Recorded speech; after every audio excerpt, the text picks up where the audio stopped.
Hi, Sheriff Van Arsdale. I just want to make sure you can hear us. Thank you.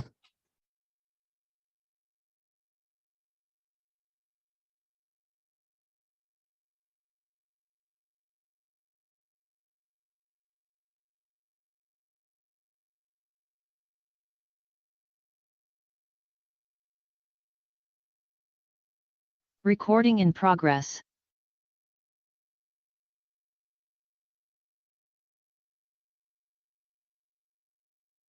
We'll go ahead and get our board meeting started. And first up is introductions. I'm Pat Malone, Commissioner and Chair this year. Good morning, Zano Giroux, Commissioner. Nancy Wise, Commissioner. Jeff Kirby, County Administrator. Vance Gorney, County Council. And in the room, Sarah Solomon, Housing and Neighborhood Services with Community Development, City of Corrales. Forget all things City of Corrales. I'm being the piece administrative specialist. As the VP, but I think I'm just the inclusion coordinator. Erica Milo, Board Recorder. Board Recorder, Public Information Officer. okay, and joining us online. Jeff Van Arsdale, Benton County Sheriff. Sam Imperati, Benton County Talks Trash Facilitator. Okay, John, both those are a little faint. Okay. I would ask if there's anyone else online that would like to introduce themselves. What's that? We have other people online, maybe they would like to introduce themselves.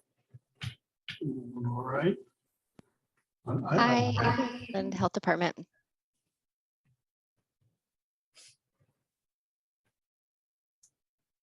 Anybody else online that would like to introduce themselves? All right.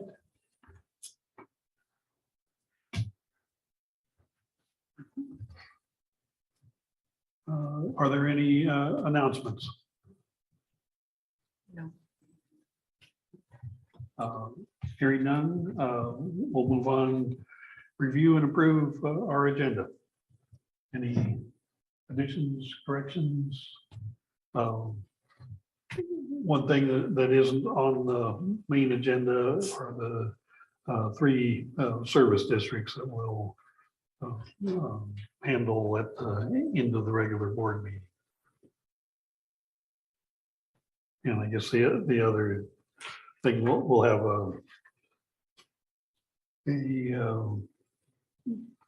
two public hearings starting approximately at 11 o'clock.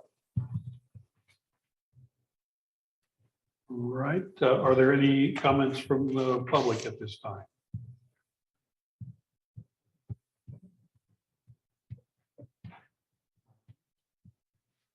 Hearing none, we will move into our work session. 4.1 COVID update from the Department Operations Center and April Holland. Morning, April. Good morning. Hi, commissioners. Hi, everyone. Have your COVID update this morning. While hospital and healthcare staffing remain serious challenges, hospitalizations for COVID-19 have decreased across Oregon from the higher numbers we saw in the last month of 2022 and in early January. There were 219 individuals hospitalized with COVID-19 as of February 1st in Oregon. And as of yesterday, 176 people were boarding in the hospital or waiting for an available hospital bed. This is down from a peak of 355 across the state at the end of 2022. But although it's come down quite a bit, that's still an elevated figure. Around 5% of ICU beds, occupied ICU beds are filled with COVID patients right now. And so this indicates that available beds have returned to levels seen from before the last surge. So good news, but still some serious challenges on the hospital front. 2 weeks ago, I mentioned 3 weeks ago, I mentioned that COVID activity was likely to be a bit quiet for a while and then tick up with the arrival of what's anticipated to be a dominant variant coming soon. It's called XBB 1.5. We're seeing a little of this variant now in Oregon, and we do still anticipate it to increase and become dominant sometime this month. We're seeing things from across the nation that sometimes it really takes off, sometimes things have stayed kind of steady. So the time will tell on that, but we continue to monitor all the data around it. This data doesn't seem to be causing more severe disease, thankfully, but it does seem to be more contagious. Reported COVID-19 case counts are currently low in Benton County. According to the CDC metrics, for the week of January 22nd, the most recent full week of data we had a total of 76 reported cases, up from 53 the last time we spoke, corresponding to a 7-day rate of 80 per 100,000 residents. There are a few signs that we may be headed for an uptick in COVID-19 activity. Last week, our testing positivity rate was up to 11.7%, up from around 9%. And our latest wastewater monitoring signal, which had been on the decline and really low and steady since early December, is showing a sustained increase right now. So XBB 1.5 may be heating up here in the Pacific Northwest and locally, but time will tell. The CDC nowcast for the variant proportions estimates that this variant accounts for about 30% of circulating strains in our region 10, or the Pacific Northwest. And again, while it doesn't appear to be more severe than other Omicron variants, broader immunity will help slow spread, as we know that a surge in cases will be accompanied by large increases in hospitalizations and deaths. So it's important for folks to get that bivalent booster if they haven't, as this is the best protection both against infection and serious illness. And if you've had a bivalent booster already, at this time, there's not a recommendation to receive another, but we're keeping our ears open for any changes on that front, and we'll share those with you. I want to share a couple of pieces around vaccination and how it benefits us, specifically with the booster, and with some questions that have come up in the past around likelihood for transmission with vaccination. So those who have been vaccinated are 3 times less likely to get COVID in the first place, and they also clear the virus faster, reducing the likelihood of onward transmission. Those who have had the primary series of vaccine are 7 times less likely to die compared to unvaccinated individuals, and 18 times less likely to die if they have received the bivalent booster. Age-adjusted rates of hospitalization are 3 times higher for people who are vaccinated but didn't get a bivalent booster compared to those who did. And those rates are 30 times higher for people who have not received any COVID vaccine. So the benefits of vaccination and the bivalent booster are crystal clear. Vaccines reduce transmission, they prevent COVID, reduce hospitalizations, and reduce deaths. So moving forward, staying up to date with those vaccines are the most important thing. Using tests, considering wearing masks in crowded indoor spaces, improve the airflow, increase that ventilation and filtration. If you're sick, stay away from others, especially people at high risk. And if you're COVID positive, get assessed for treatments, especially if you have any underlying conditions. I have a couple pieces of news to close up to share with you as well. 2 weeks ago, VRBPAC, the panel of FDA advisors on vaccines, met and agreed to an FDA plan whereby all COVID vaccines would move to the formulation used for the updated boosters. In other words, at some point soon, all the primary doses will match the boosters. This is a step toward creating a single annual COVID shot for most Americans. Much like influenza, the booster will be matched annually to circulating strains of the SARS-CoV-2 virus. The idea is that this would better protect recipients and allow for a smoother vaccine rollout. For older individuals, people who are immunocompromised, and young children, there may be 2 doses given according to current FDA plans. And again, we'll keep you updated as we learn more about this. And then second, last week we learned that the U.S. Will allow the public health emergency for COVID to expire on May 11th. And we know that the end of the declarations will prompt some changes in the way people receive testing, treatments, and vaccines. We look forward to learning and sharing more about these changes and how we can help provide support in the weeks ahead. So that's the update I have for you today. I'm happy to take any questions you have. Sam? Sure. Thank you, Chair Malone, and thank you, April. My question is not directly related to vaccines, but to the end of the emergency declaration at the federal level and the fact that the supplemental SNAP benefits, food stamps, will be going away. I'm already hearing quite a lot about that in terms of people feeling really vulnerable to not having enough food and consequently putting pressure on their resources, not being able to pay rent.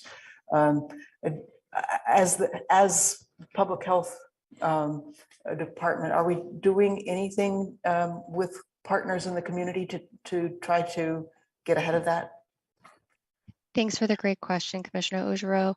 We are absolutely in close contact with our partners at OHA, at IHN-CCO, and together with our community partners in tackling this very concerning end of the supplemental SNAP benefits coming soon. Right now, there are groups convening to determine ways to best support folks, but I'll have to come back to you with details very soon. Thank you. Okay, I had a couple of questions.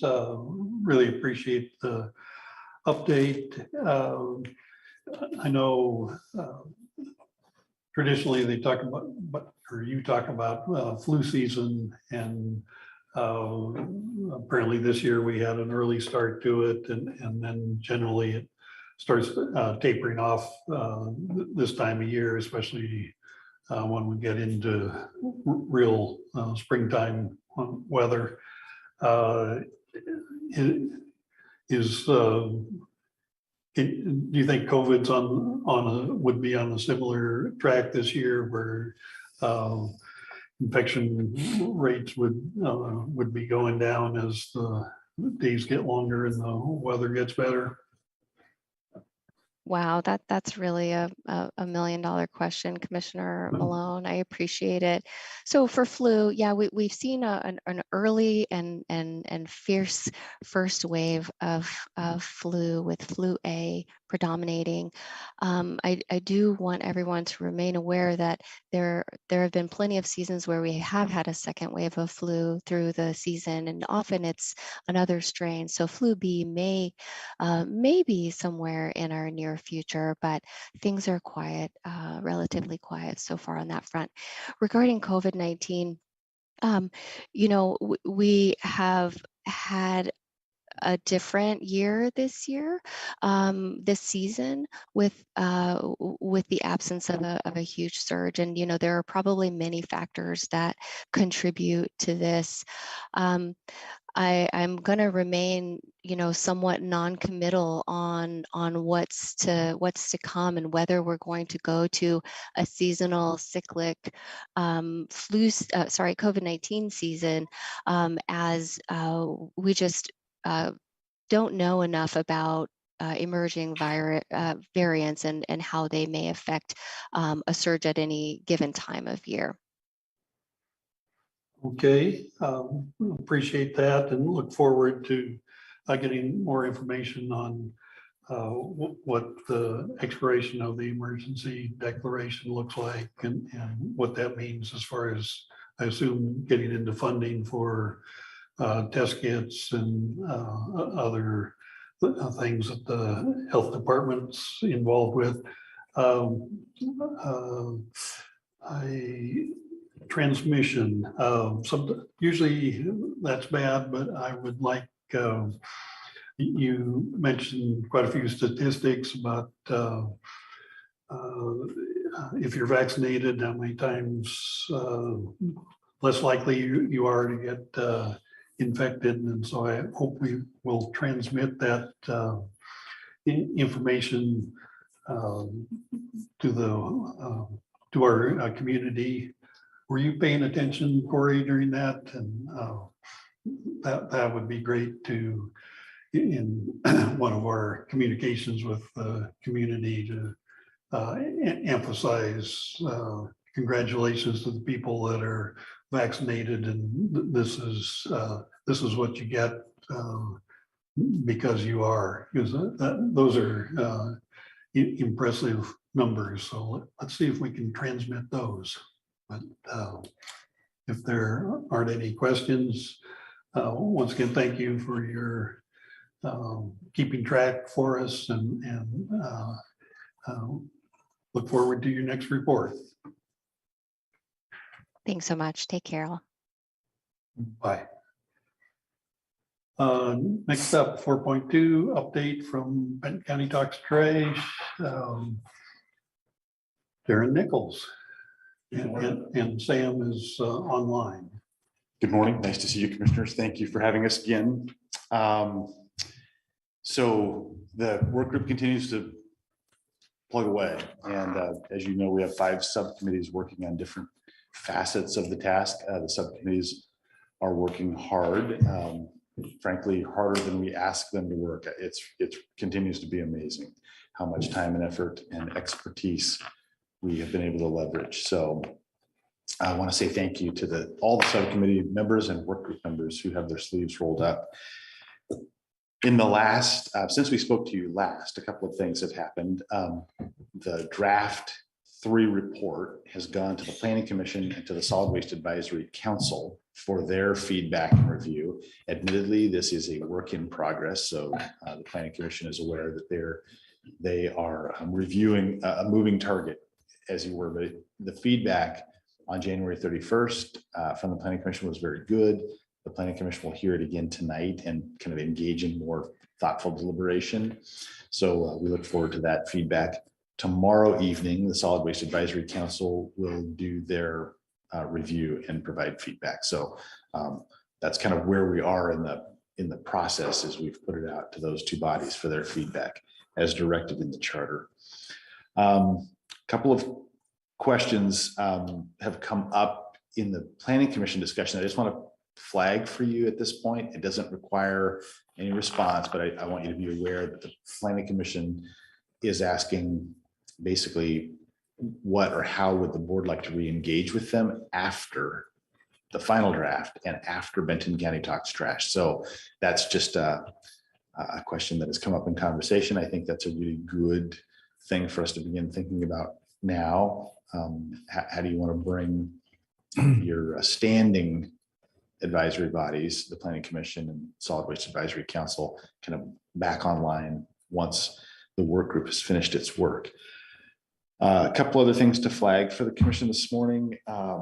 There is a public survey. Of course, we've been taking public testimony sort of continuously. People are welcome and encouraged to submit written comments at any point in time by emailing Benton County Talks Trash, co.benton.or.us. And if anyone wants to come to the meetings of the work group, there is a time for public testimony set aside at the start of every meeting. So we encourage people to continue to use those avenues. We are also preparing to send out, and I want to say a special shout out to Corey Grogan, our PIO, for helping us get the word out. We're at the end of this month, we'll be sending out draft 4 for public review and comment, and there'll be an opportunity for the public to sort of engage with that in a new and different way as we get closer to a final draft. And also, Sam, correct me if I'm wrong, but I believe we have scheduled an open house for Monday, February 27th. Is it too early to announce that?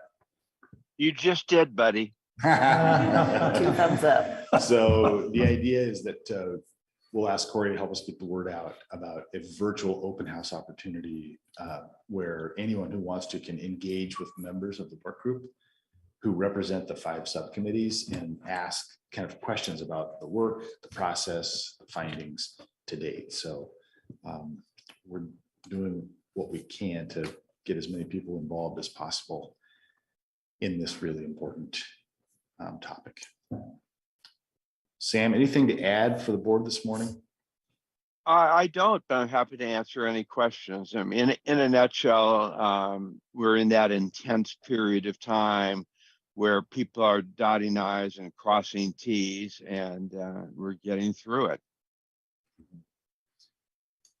One quick anecdote, just to kind of encourage us that we're on the right track. I saw an email earlier this week that between a work group member and a member of our staff, and it was a follow-up to a phone conversation that they had. So the nice thing is people are talking to each other. That's always a good sign. But also there were some lingering misperceptions about the role of the county and about some of the previous agreements. And it sounds like that there is some education and clarity kind of coming forth about what we have or haven't done, what we can and can't do. And, you know, just at the outset, that is what we hoped would happen, is that people would learn and that there would be an opportunity for honest, open dialogue as a way of building trust and understanding among people and organizations. And I feel like, at least in some small measure, we're making some progress, and that is encouraging. So I have one question. I have not dipped into the iterations of the report yet. I know that I will see it soon and have felt it hasn't been yet worth my time engaging in this stage. But I wanted to know whether or not we are planning on putting together graphical presentation of data, maps, et cetera, so that some of the material can be absorbed more quickly by the broader community, because not everyone is going to take the time to read a voluminous document. well, it's only 451 pages. Sam, do you want to respond to Commissioner Rojo's question?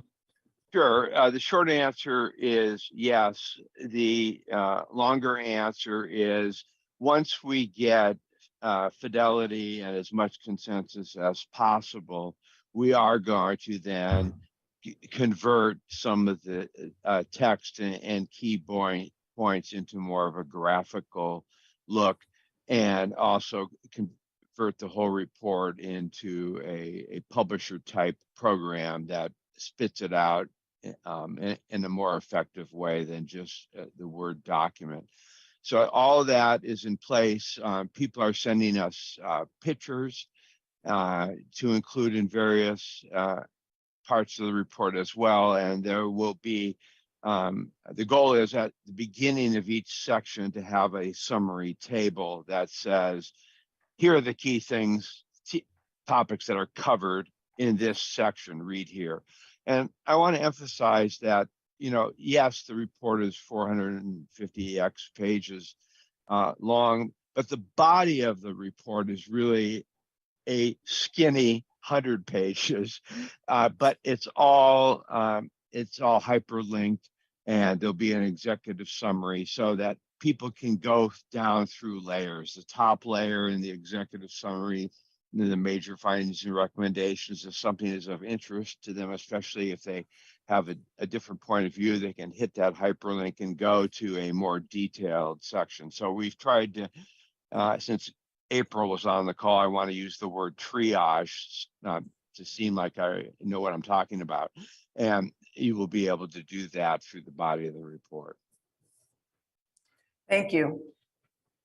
Commissioner Roser, I just want to take a moment to underscore the importance of graphical information, making it easy for people to absorb. And I want to also provide a shout out to one of the subcommittee members, Paul Neatfeld, early on brought us a graph showing the intake volume of solid waste at the landfill over time. And I feel like that graph, which Sam at the time referred to affectionately as the Neatfield principle, actually spurred one of the subcommittees to focus on the kind of flow of solid waste and understand some of the factors driving that. And I feel like that graphic just helped everyone see the issue and begin an objective, constructive dialogue. So, Sam, hopefully you agree with that, but I think definitely has helped us and the group moving forward. You got 2 or 3 thumbs up from Sam. It's hard for me to look at the screen and the commission at the same time. So. Okay, other questions, advice, guidance? I think, this is not an off-the-shelf kind of proposal. We are every day adjusting and trying to accommodate the perspectives that come forward. And I'm proud of our team. It's a lot of work, but we are pulling ourselves together with the help of 30 or 40 community members who are consistently involved. By which I'm talking about hundreds of hours apiece of community involvement, not 5 or 6 show up for a meeting.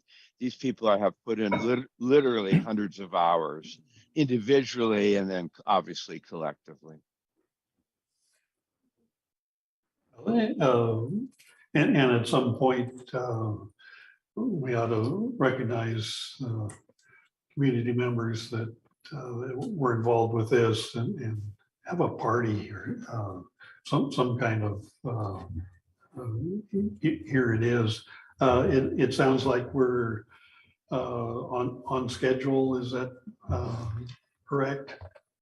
I believe so. Sam and I had a very quick conversation yesterday about budget and schedule. I think it's safe to say that we are on time. The question is how the subcommittee meetings are impacting the budget. So we may be back to you to talk about both of those next time. I think we should visit more about kind of where we are on time and budget. And with the timeline that we have, going back to Commissioner Oshero's questions, when we get the final report, will they have nice colored charts and graphs and executive summaries, or is that something that will come late? Yes, I believe that is Sam's intent. It's definitely our intent at the staff level to give you a polished, finished document. Sam, I believe we're scheduled to deliver that to the commissioners on March 24th. At least. Go ahead. That is correct, March 24th. And I like to say it'll be coffee table ready. So like one of those nice books, it'll be coffee table ready.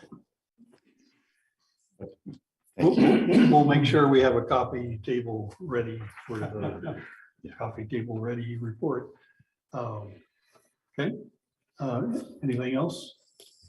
I did just want to comment on the fact that you put forth that question about how best to re-engage with the Planning Commission and the Solid Waste Advisory Committee after the end of this process. I think I would welcome suggestions from staff about that. I think that the other big question, of course, is Republic and what they are going to do. And so I would love to think about scenarios moving forward and what we want to do in the near term, ideally, and what we will be able to do if we do see another conditional use application immediately, and just to be able to think through those options. Thank you. And that's partly why I asked, because we are still in a window that is really due to the good graces of Republic Services agreeing to not submit any additional applications relating to the landfill for a period of time while the work group does its work. And so I think the burden is on us as staff and you as commissioners to have that conversation in advance of that window closing, so that we know what to expect from one another and have as much kind of on-ramp opportunity as we can to whatever we're going to do next. And one last question. I'm assuming that Sustainable Materials Management Plan is one of the policy option packages that you're proposing in the community development budget for this next biennium? As a matter of fact, yes. Okay. So yeah, we've put that forward as a policy option package and for your consideration based on kind of the encouragement that we received from the board last July and August to kind of make that a placeholder. And certainly the Sustainable Materials Management Plan is really the cornerstone of the Benton County Tox Trash Work Group's efforts in terms of forward Yes. recommendations. And they've put a lot of thought into that. I think it's one of the areas that the work group is in very much in agreement about what that table of contents needs to look like and the scope of a plan. So it's encouraging to see that. That's great. Thank you. Yeah. Thank you. We're on a roll here. We're on time and I've had two kind of cheery reports. So Well, good way to start our day. Thank you, Jim. Yeah, appreciate it. And Sam. Thank you. You. Don't jinx it. Okay. Next up is multi-unit property tax exemption and low-income rental housing property tax exemption. Brigitte Olson and Sarah Sullivan. She showed me the clicker. How do you want me to? No, I'll have it for you, but Okay. just try to aim the clicker at this solar computer over here rather than at the screen. Okay. That's the Good morning. Good morning. Figuring out logistics. Okay. Thanks for having us. Again, I'm Brigitte Olson, Manager of Housing and Neighborhood Services at the City of Corvallis. And I'm Sarah Sullivan, the Housing and Neighborhood Services Coordinator. We have a presentation for you folks this morning, and I want to give plenty of time for Q&A at the end, if that works. Sounds good.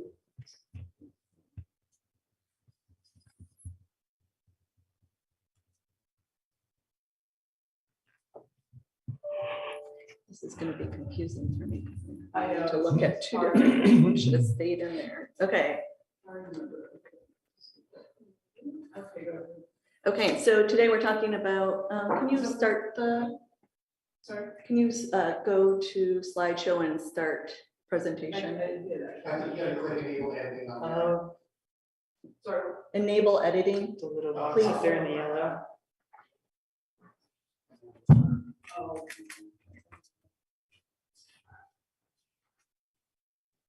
Do you want me to click? And you can just point at me. That's easier.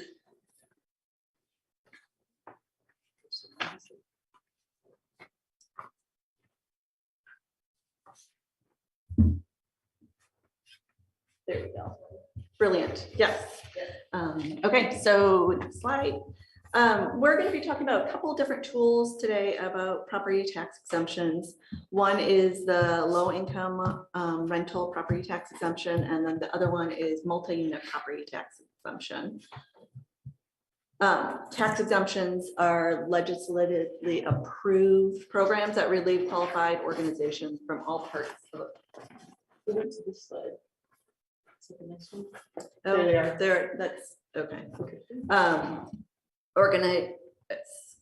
Legislatively approved programs that relieves qualified organizations from all or part of the property tax.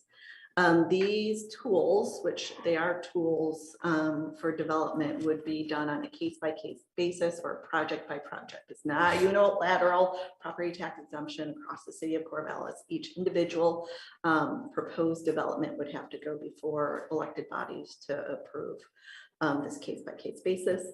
And the program criteria, if met, would review an application process. Property tax exemption would be granted for a specified amount of time, depending upon which tool we're using in the toolbox. Can you go back up to the previous slide? So we're in a housing crisis. This is no new information to anybody in this room. We know that we are the #1 most rent burdened community in the state of Oregon. I hate being #1 in that regard. And these would be additional tools to help us increase supply. And approximately 37% of folks in our community are paying more than 50% of their income on their rent or their housing. And so what that means that individuals are having to make the hard choices between paying for rent and having food and or going to the doctor, or etc. The city of Corvallis has a strategic operating plan in which we've identified increase housing supply. One is we leverage community development resources to prioritize housing, affordability, fair housing issues, and evaluating property tax exemptions for affordable housing. These tools were recommended by the Housing Development Task Force. And we have heard, and I've been at the city now for 2 years, for the past couple of years, we have heard from multiple developers that they need these tools in order to make the project work, to increase housing supply. Next. They would again increase housing supply, additional support. My division has multiple different tools in our toolbox to help increase supply. And so that's construction excess tax. We have community development block grant for home funds. We have some special funds from the federal government because of the pandemic called Home ARP, and construction excess tax. Having said that, not all tools fit the right development. And so having any additional tools is welcome, so that we can help work with developers to increase production of multi-unit property taxes, including affordable housing units. Next. This is not new idea. We're actually not at all on the cutting edge on this. The legislation passed provisions as early as 1975 for property tax exemptions. And so next slide.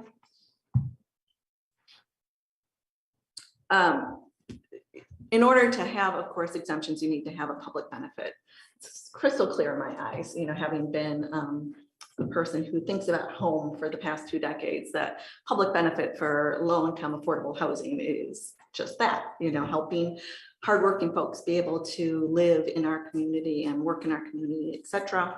And then there would be a public benefit if we're developing market rate housing, or we're helping a developer develop a market rate housing by giving them a property tax exemption. There is a list of public benefits that a potential developer would have to be able to meet in order to be eligible for these tools. And then just nuggets is we would not encourage or allow property tax exemptions in the new urban renewal district in Southtown or in South Corvallis, and or if there's future TIF, tax increment financing areas in the city of Corvallis, partly because that's the whole basis of urban renewal, is giving that tax increment financing, etc. And this tool would be able to be used elsewhere. So current breakdown of our property taxes, 46% of taxes go to schools, 32% goes to the city of Corvallis, 16% goes to Benton County, 5.1% goes to special taxing districts such as 911, Extension, Library, and other important districts. And next slide. Oregon cities, this is a list of the different communities in the state of Oregon that we know of that are utilizing these tools. One is for nonprofit LRPDs. So I can see, something as early as 2012 and 11, Eugene. Bend just started this program for nonprofits in 2022. And then for-profit LRPD, the middle column, Bend had that since 2003, Eugene 1990s, Wilsonville 2012, etc. And then MUPD, multi-unit property tax exemption. Bend just did this in 2022, but we have other cities across the state, that Newport 2018, etc. Going to dig a little deeper into what these are individually. This would be the low-income property tax exemption for nonprofit organizations. There's no really time limit criteria to meet. Generally, an organization that's developing affordable housing would apply, would weave this, if awarded, into their pro forma, that they would have this extra subsidy. Units would be limited renters that are 60% area median income or less. Local government can choose that after a year of occupants, it can be 80% area median income.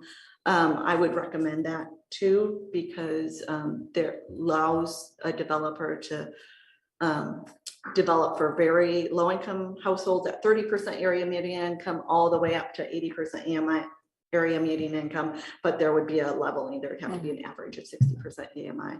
And that's common for Oregon Housing Community Services grant applications. We've gone to city council work sessions twice regarding these tools. And council hasn't adopted these. And we wanted to check with you folks first, along with the school district on Thursday. But we are recommending that these tools are only used for future housing development, not for previous affordable developments.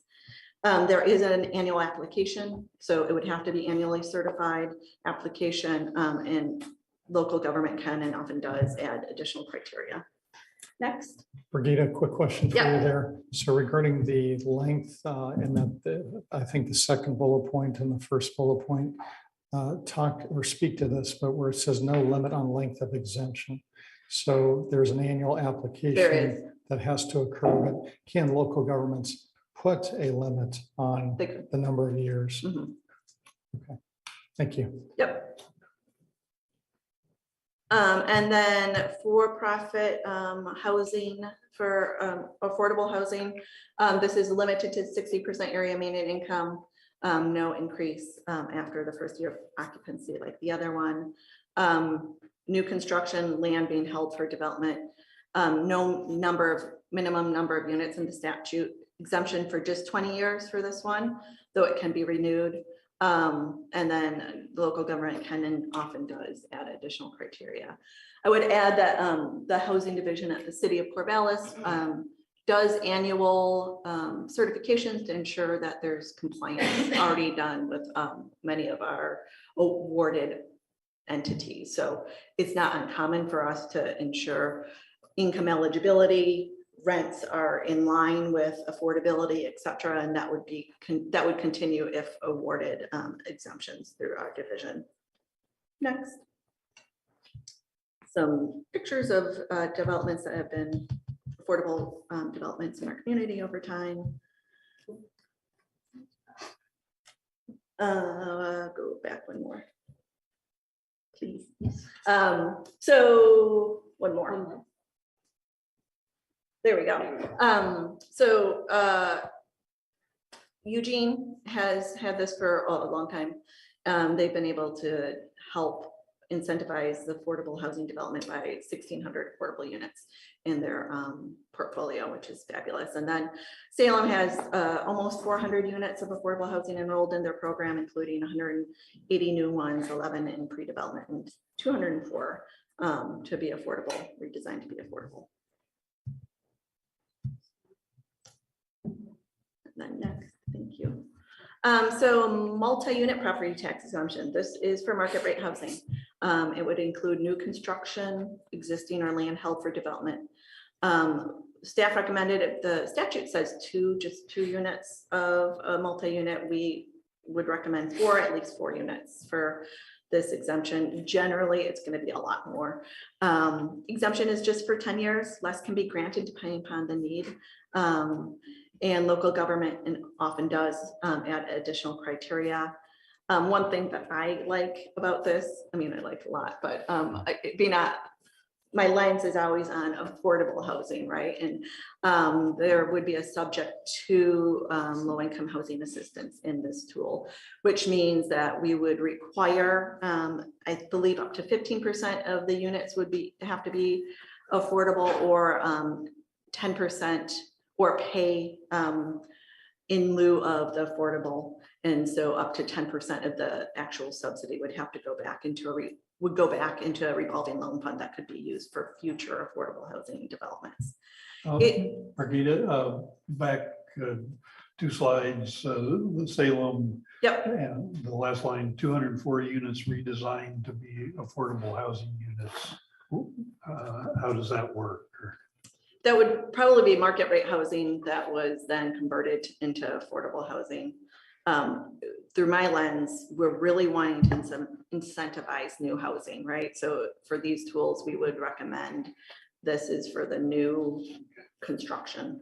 That's what I was trying to reconcile. Yeah. different. It could have been market rate that then got affordable. Do you have any background or? Yes, the way they were talking about it when I spoke to Salem is these were previous rental apartments that had been market rate, had kind of become run down, and then they completely gutted them and rebuilt them as affordable, and so they financed the rehabilitation of it with the property tax exemption. But the plan for Corvallis would not include. We're something. recommending, nothing's set, so there's no policy. Sure. Really, the lens is new production, so new construction. I would say that one of nonprofit developers did ask that we include LRPD for existing properties. And we had a robust discussion at our work session on January 19th about that. Because we're bringing this forward as new production. It's not our recommendation to move forward that way. Again, it goes back to having the tools in the toolbox, right? So if there is an issue with existing affordable housing, what other tools might we have within our division, or can we help secure in partnership to address deferred maintenance or other issues that a developer might have? Generally, when you're putting in an application, and you're getting finance from the state, you have a pro forma that works. Life happens, there's the construction defaults or defects, et cetera, along the way that could happen, but we would be working to address that with a different tool. Thanks for clarifying that. And there is other state funding to address some of the those challenges with Yes. Along inferior with housing. community development block grant, which Yeah. we have, we can allocate roughly $350,000 a year to help address that. And then as we see more development in our community, we have the construction excess tax that can be used for affordable housing too. So certainly we want to maintain quality housing in our community for every income level. And that's super important. Of course, our division is generally focused on the affordability, but if there's issues, there's, what tools do we have available? So you want to maximize the leverage of new housing with the state. Exactly. And then, okay. So there's multiple public benefits. Sarah and I worked on creating a matrix about public benefits that we would be submitting that we would give to a potential developer who's applying for this multi-unit property tax exemption. And then going through what's the public benefit? Again, I just talked about the affordable pay into for multi-unit or have 15% of the units for affordability. Having said that, generally it's the resources that developers go utilize through Oregon Housing Community Services to develop affordable housing generally would not mesh well with the multi-unit property tax assumption. So I would imagine more often than not, we would see the pay into future affordable housing developments than having a set aside for units. Next. So Eugene has had this 2015, they restructured their program in which we learned from their restructure, and we are taking lessons learned from municipalities across the state. And so they have 5 stringent core benefits in order to approve projects. 381 units have been approved since the program in 2015. They've developed they being developers have developed the riverfront to rejuvenate existing structures that allow for additional housing types, and Bend recently adopted it. And then next slide, we're looking at a 30-year annual tax revenue with MUMTI. Again, this is just a 10-year property tax exemption. So if we're talking about market rate housing, we're just talking about 10 years. CMU3, if you're a planning nerd, you might be following our changes in our land development code. And recently the city and the community development division has rezoned different areas, commercial mixed use zone 1, 2, and 3. 3 is primarily downtown, And this, we looked at a current one-story lot currently assessed at roughly $500,000. Property taxes currently $8,700 a year. Fast forward, let's say that an entity applies for MUPD, they go through application process, get at least 51% of the taxing districts on board. That would be the city. It would be included along with another up to couple other taxing districts if needed to get to over 51% approving this. Development happens, we're going to add 80 units of housing. So benefit, although it's not affordable housing, there's going to be 80 new units of housing, market rate housing. There's going to be an exemption for over 10 years, up to 10 years. And then after the 10th year, there would be 88,000 of property taxes coming into the community. And this is through all the taxing districts, not just one. And then a current empty lot, which we have quite a few in downtown Corvallis, currently assessed value 89,000. Again, adding 80 units of market rate housing. And current property tax right now is $1,700. And then again, after at the 11th year, it's $88,000. Shown a different way, we have this graph that shows, we're not making there's not housing on these existing lots, right? So there's, again, we know we're in a housing crisis. And then at the 11th year, there is a significant increased revenue for taxing districts.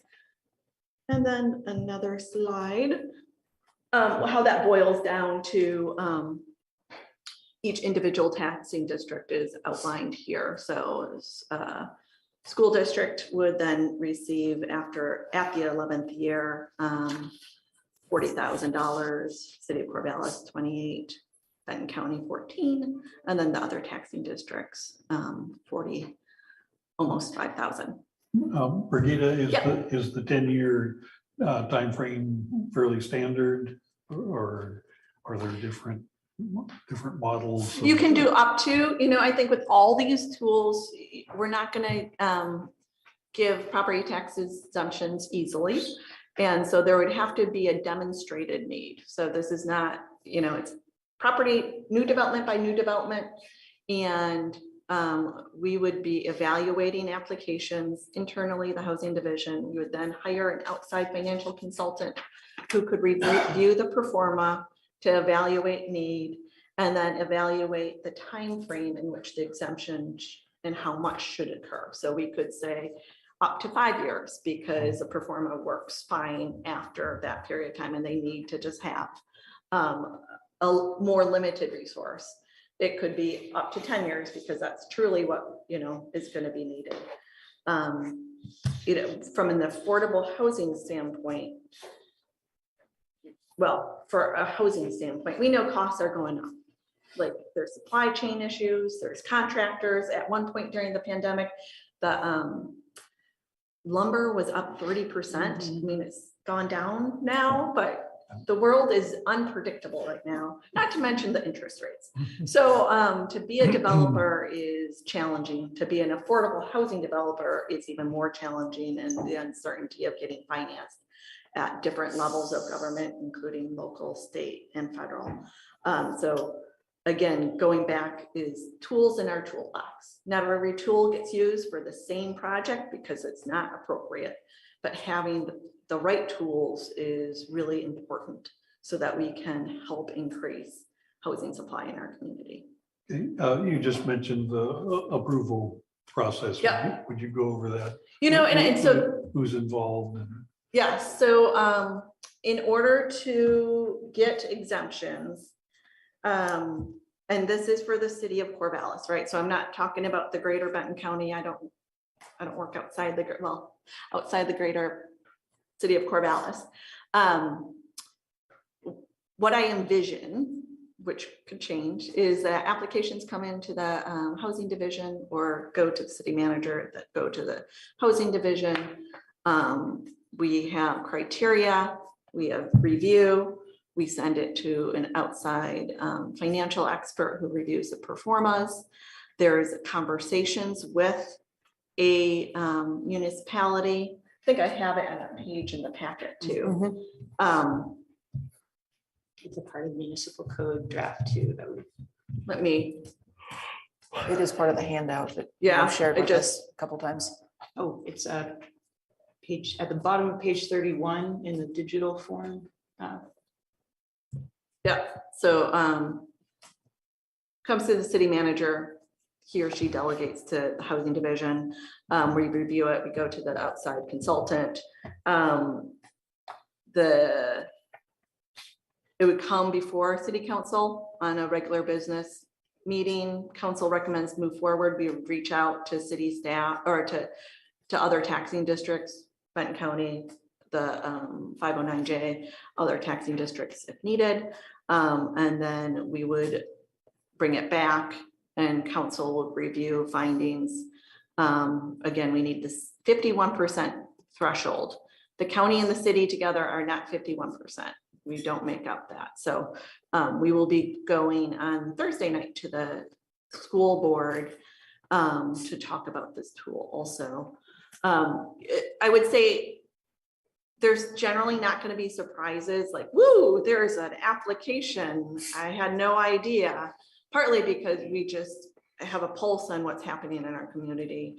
Organizations reach out to us and have reached out in the past, my experiences the past 2 years regularly to say, golly, I can't get this to work in pencil. What kind of tools might be available? And I would never want to have surprises to any elected body, including yours. So there would be communication within staff along with the community development division here about when to move things forward, et cetera. I would say this is a new program and this is a new way of how we're going to figure it out, if adopted by council and other elected bodies want to move forward. There are other municipalities that have a agreement in which if all projects that are affordable can be just automatically approved by that one entity that reviews it. That would not be my recommendation from the get-go. I think we have some learning to do and conversations, and I think we're all in it together from a housing crisis standpoint. So the more we can communicate and try to strategize, I think it's a really healthy, great thing. And so I would recommend, if this moves forward, that no blanket approvals, there's communication. We would be, of course, communicating to any taxing district, even if we don't need their final approval to get to 51%, and then go from there. Brigida, can you expand on the 51%, 51% equal? I mean, out of how many taxing districts? Is there another slide that's upcoming? We can wait until you get this. Okay. So, On page 13. but the special districts, those are the only special districts that are. There's more. I've got the full list if you'd like it. It's the 911 Emergency Service District, Extension District, Library, Local Option 2018, Soil and Water, Corvallis Local Option 2019, and Urban Renewal. So those are all the special. So then the 51% of all of those districts that were just read, in addition to the ones shown on the screen, is what's required. So 51% or more. So if we would be looking at City of Corvallis and the schools, that would get us past the 51. I'd be 78.7. So you're just talking about the Yeah. percentages up there. I'm Yeah. thinking more of the number of taxing jurisdictions. Okay. Of the value. Yes, right. Mhm. So again, not surprises. I would not want to surprise the taxing districts. We would be sending out information, but up to, we need at least 51% of the taxing districts to approve a property tax exemption. Thank you. And again, that property tax exemption is, they would be getting what they're getting now. It's not as if they're getting less than Sure. they're getting now. Right. It's just that they would be foregoing that increase for a period of time in order to incentivize that low income housing. Exactly. Yeah. Well, and from an affordable housing standpoint, we generally probably wouldn't have that that revenue. Yeah. Later. Right. Because the performer likely, because of the complexity Mhm. of developing affordable housing and all the different layers of financing you need, generally, they're gonna try to have that long-term for at least the nonprofits. That's it could be renewed annually. Mhm. For the for-profits, it's up to 20 years, but renewable. For the MUPD, it's like just 10 years, right? Yeah. So you have vacant land sitting there that could be housing, oh my goodness, and then we're not seeing any public benefit, you're not having the housing. You could have a restaurant or some commercial space, but it's not fully utilized. Yeah. And so this would help get a space fully utilized.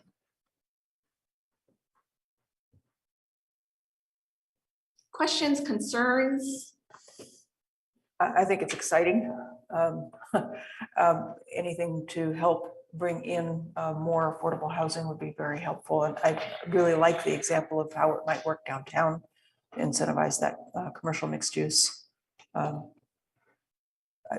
you say, we'd be foolish not to use all the tools in the toolbox. And this just gives us the tools, right? It doesn't necessarily have to be used.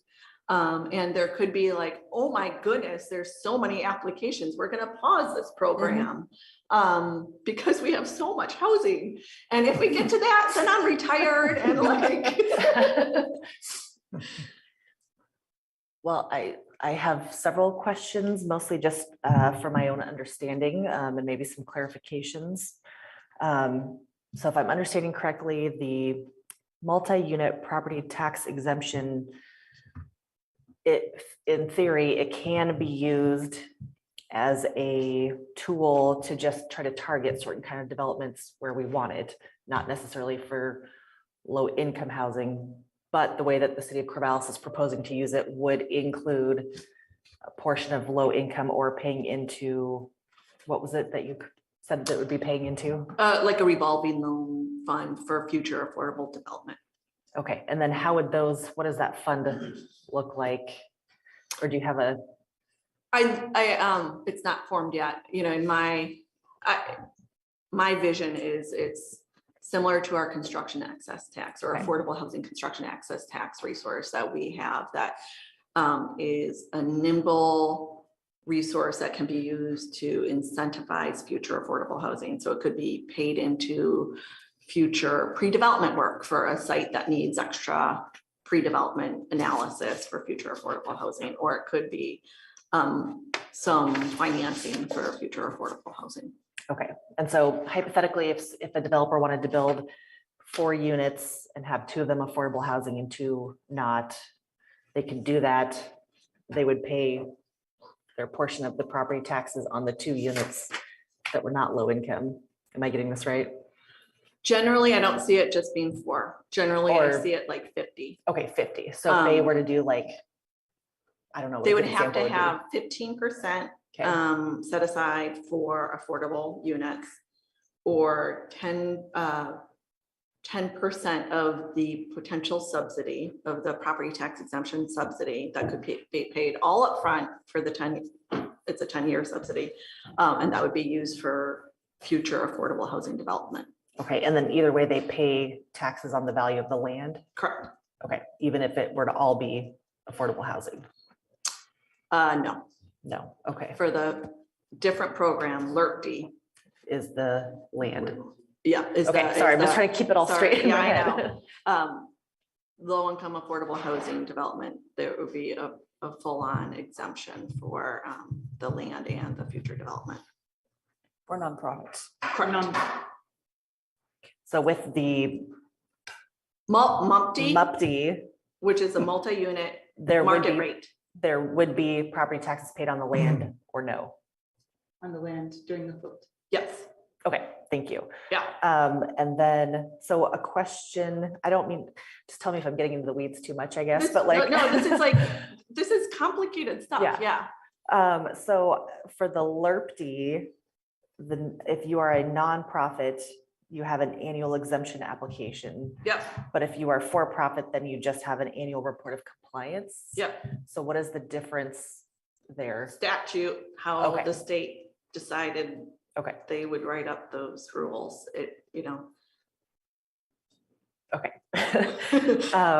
Thank you. And then, so I see that staff was recommending not to use these tools in the urban renewal district. Mhm. And I was just curious if there was any exploration of possible value that could be brought about if someone in the urban renewal district was able to choose like one or the other, like, because I know affordable housing is one of the, you know, projects identified in the urban renewal district. You know, is there value in a project saying, hey, we either would like to try to take advantage of urban renewal funds or one of these other things, like choosing one or the other? These are sort of like mini urban renewals. Mhm. Is how I could describe. Mhm. So the LURPD and the MUPD are project specific, but they're mini urban renewals. So they're similar tools. One is the urban renewal district in Southtown is a geographically area, but they're similar tools. So I don't see a benefit of it either. Also, or. for example, like if you were to do an affordable housing project in the urban renewal district Mhm. and say, you know, can I apply for a match for some of those funds? You know, that could be one tool of, you know, you're using urban renewal funds to help build that. If you have a project that maybe doesn't want to wait for those funds to become available, or if there's some other unforeseen reason why getting those matching funds wouldn't be an option, then this could potentially be an option too. But I'm just curious. Yeah. So we worked with a entity it didn't happen this way, but it's like a pay-as-you-go model for urban renewal, where an entity, because there's not a lot of resources yet, right, in the district, but organization could have paid property taxes, but then we would have paid back the property taxes, and it's a pay as you go, so they get the exemption. And that's one way you can structure a deal to help the financial feasibility. I'm happy to do more research. I mean, it's not necessarily my decision or input. I just was curious and just want to make sure I understand. When it comes to implementing this, is there any sort of, I know it looks like you've done your homework looking at other jurisdictions and their successes with it.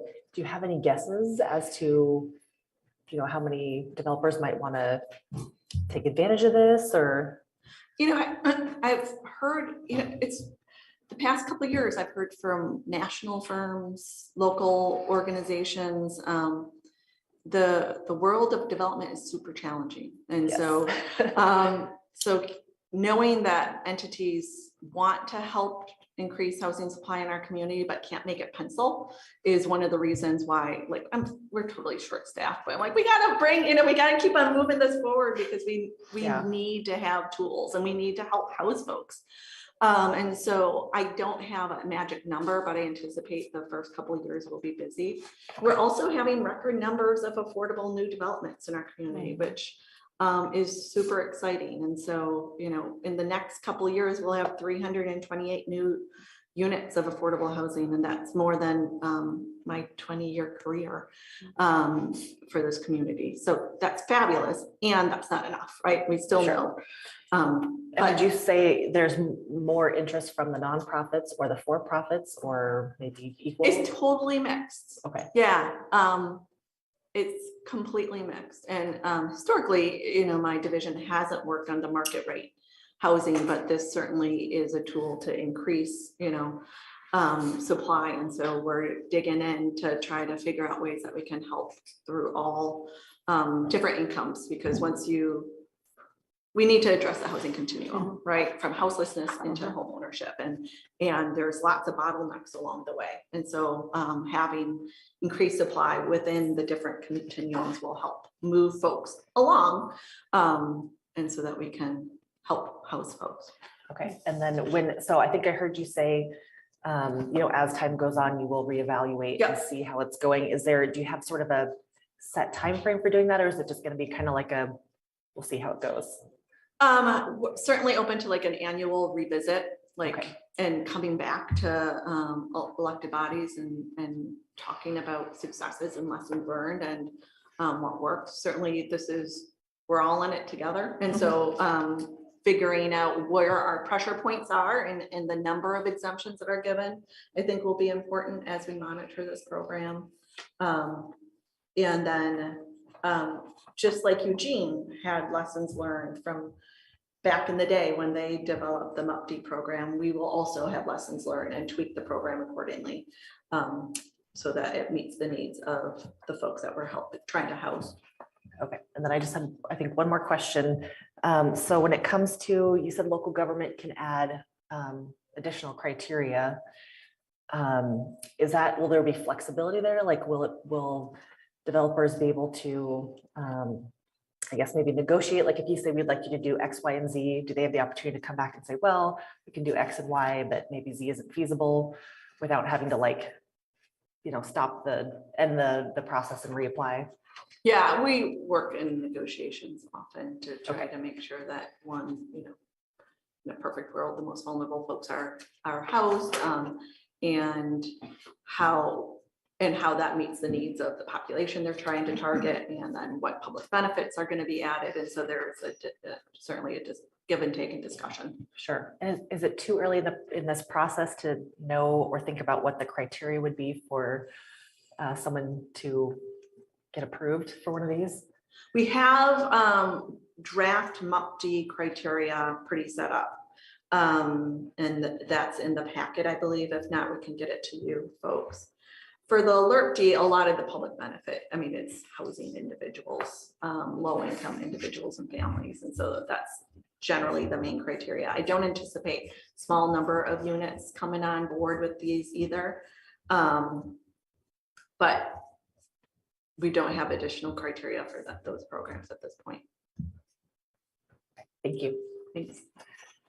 I have one follow-up question, and that is, as our population ages, I've heard from people that they want to downsize into smaller places. So can we request or ask that folks focus on senior multi-unit housing, for instance, for a MUPD?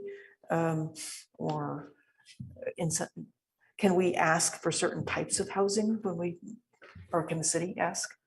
You can ask. It depends upon who's developing and what their population is. And I think that's probably a harder one to do with market rate housing than it would be affordability. Like a affordable developer is going to be looking at the market need, the market demand, along with a for-profit entity. But they're going to be really targeting specific populations. I am not experienced in the market rate housing to know, what would be fair to ask, but certainly can bring that forward and ask.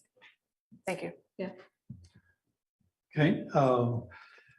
Would you anticipate a relatively small impact on property tax receipts at the beginning and then fairly gradually ramp up? Yep. And then eventually, if we're talking MUPD, then you would see an increase at year 11. And for the affordability, we would see huge public benefit of housing folks who are the most vulnerable in our community. Okay. And the other thing, do you have a timetable for implementing these programs? In a perfect world, which we don't operate in, but assuming commissioners feel okay with this, and the school board feels okay, I'd like to move this fairly quickly within city council. Potentially, we do have the draft ordinance. We went through it with our council. We didn't want to get ahead of above our ski, whatever that saying is, without over your skis. I'm not a skier. Snowboarding, right? We wanted to talk to different elected bodies first before we would, of course, implement anything. And so potentially at the 21st meeting in February, but that might be a little later. We have multiple things that are on our docket, so it would be nice to have this adopted and ready, and then lessons learned, and coming back to you folks once it's, you know, a year from now, and talking about successes and lessons learned and number of applications and what worked and didn't work.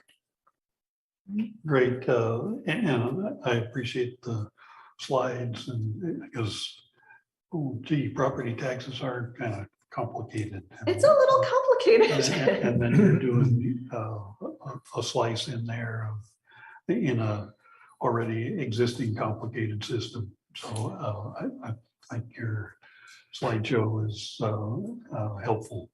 And I thank you. And I did a lot of the talking, but a lot of the brains is Sarah Sullivan. So my esteemed colleague. So thank her for her hard work the past couple months too. Thank you. Say something, Sarah. I'm so glad you're all considering this. It's wonderful programs. Well, I know Commissioner Ozero said she supported it. I support this. I guess what is our, what are we looking for moving forward? Just kind of a general, we support it, or a motion, or? I guess I'd like to hear from our community development folks and assessment folks, and Okay. See if there's any input there that we should consider. Like at a future meeting or Yes. right now? I would much rather just let the city move forward. You know, it's not going to reduce our income, our property tax revenue. It's only going to increase it over time, and it only has an upside in terms of affordable housing units. So I just don't see that there is a downside. Isn't it LRPD that pays no taxes going forward? I'm sorry, can you repeat your question?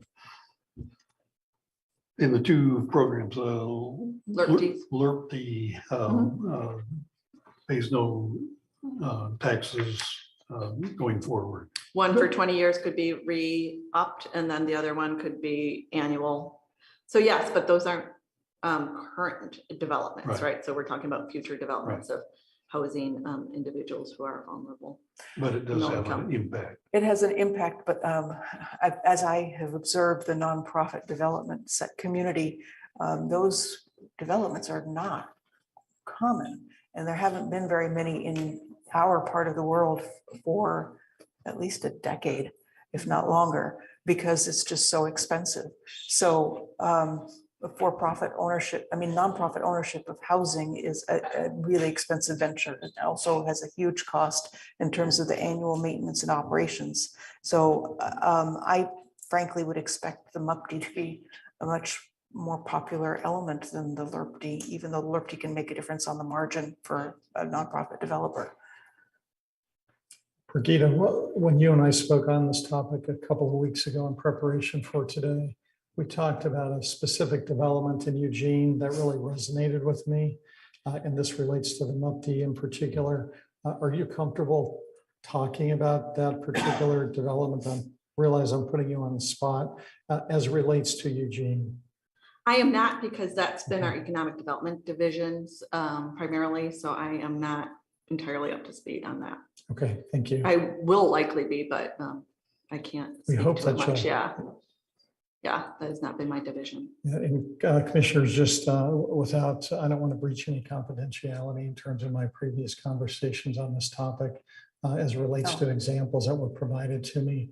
But I think there are some really relevant examples just in the region, especially from a MUPD perspective, that I think these are excellent and significant tools that I think over time will benefit the community without a doubt. And Commissioner Malone, I appreciate your sensitivity towards the property tax component. But in most, if not all cases, you end up with receiving more property taxes down the road than you otherwise would be if that property was not developed. And just as a reminder, this is a development by development approval. Yes. This is not a blanket, hey, y'all, no property taxes. This is every individual future property that is applying for this would have to go through rigmarole application process, due diligence, pro forma evaluation, et cetera. And so this is just adding a tool And then property by property or development, new development by development would be evaluated based on need. There would have to be a demonstrated need. Is with the MUPD also, I know we talked about it doesn't have to be the full 10 years, but it also doesn't have to be the full 100%. So if the financial advisor reviews it and says they only need a 40% property tax exemption, they're still paying the other 60% for those 10 years up to year 11 when they start paying 100%. So not only can we play with the number of years, but how much property tax exemption are granted based off of their need.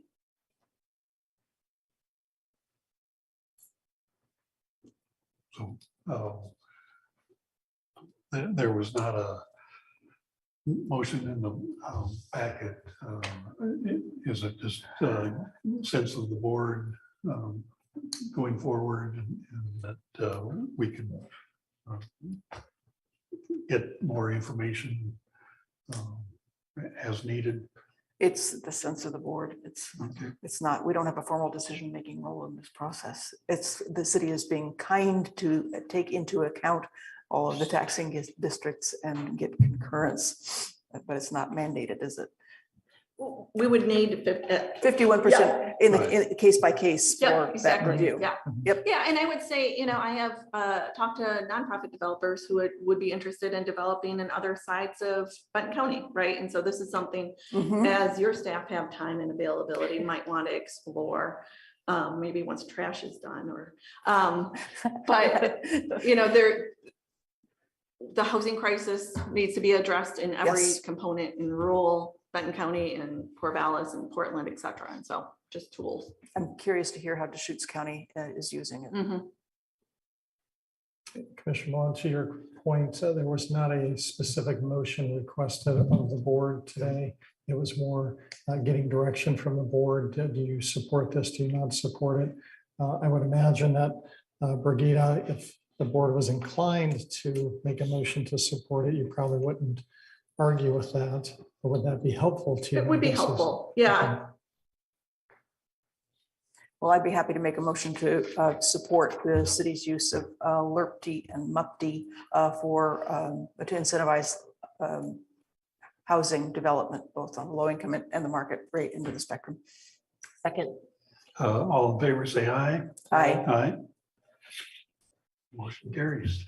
I guess my thought is I would like to hear from staff just how what Corvallis is proposing affects Benton County, and also is it appropriate for Benton County to look at programs like these going forward? So this is a relatively new concept for me, and just like more information, but it's reassuring that we're not first on the list. We're 22nd or whatever. We're not Russian.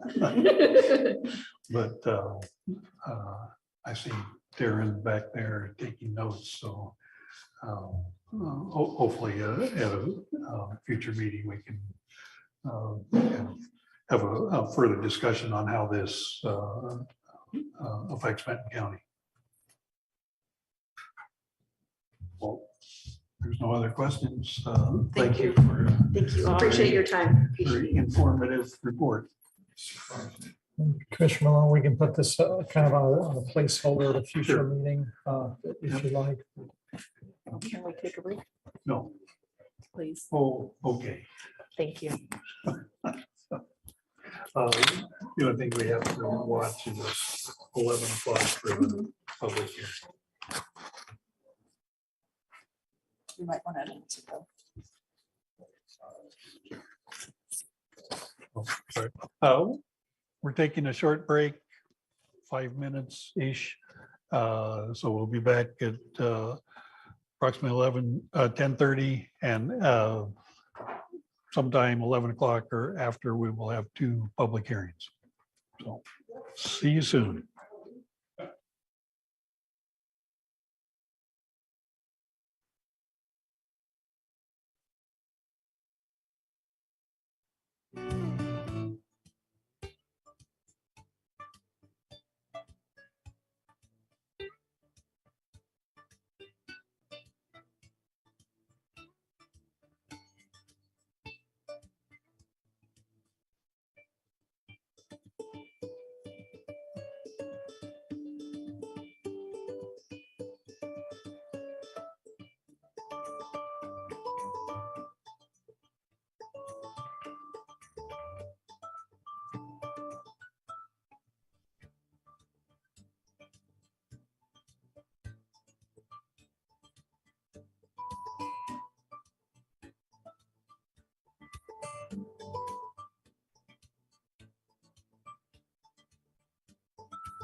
We will find my agenda. I'll start back up. And we are the consent calendar. Move to approve the consent calendar. Second, All in favor, say aye. I, World's record. All right, we will, I mentioned we'll have public hearings at approximately 11 o'clock, but we can get at least a couple new business items. 7.1 JSIP bond resolution. So this is item 7.1. It is the resolution that carries the ballot measure to the clerk's office and ultimately to the voters. I think you all are intimately familiar with the ballot measure. As you well know, we are prescribed by state statute on the number of words and how the language is presented. The ballot measure that is put before you has been, it has received probably more edits than a doctoral thesis statement, but it is in its current form. It has passed muster from many folks who have various stakes in the election. Bond counsel put forward the resolution, which is to accompany a measure for to sell bonds. It's pretty straightforward. I will point out on page 236 of your packet, which is the resolution. It looks to me like we have a typo in the resolution. We have two section ones. They're not twins. They're just typos. So we will correct that. But section 2 authorizes county council and chief financial officer to file the ballot measure. I will take that up. It also authorizes us to make adjustments to the ballot measure if necessary. Keep in mind that when we file the state's SEL form 805, that is simply the trigger for the publication of notice to the residents of Benton County that a ballot measure is being proposed. There is a 7-day review or appeal period. Anybody who believes the ballot measure is biased or subjective may file a petition in circuit court asking a circuit court judge to review the ballot title. If that process happens, and if that process results in judicially ordered changes to the language, we would have to make those changes. This section 2 authorizes us to do that. Clearly, we would come back to you and let you know what's happening, but just know that this really does kind of put the ball in staff's court to move this ballot title forward to filing with the county elections office. So the plan is to file form SEL 805 Thursday afternoon. And then I believe, assuming things go smoothly with the publication, there are no challenges, to file the actual ballot title, which is form 801, on the 21st of February. So that's more than a nutshell, but there you go. Vance, can you go back to the section 1? Which one? So what I'm asking you for is section 1. Section 1 is actually accurate. Microphone. Thank you. Vance, asking you regarding the 2 section 1s, I think we need to make it clear which section 1 is actually accurate that applies to this resolution. They're slightly different. Actually, they are different. I believe, Joe, the mistake is that the second section 1 should be section 2. It's just misnumbered. That's the only, that's the. Just want to make sure if we were Yep. removing one of those or we are leaving it in and just renumbering. Just renumbering. Okay, thank you. Oh, there's a skip, there's room for section 4. You know, and here I am looking, I didn't even see that one. So So you only have to change yes, we will. a couple section numbers. And I would say that the two section ones are somewhat redundant. So is that by intention? This is bond council's recommendation, so I believe it is in By intention. my intention, yes.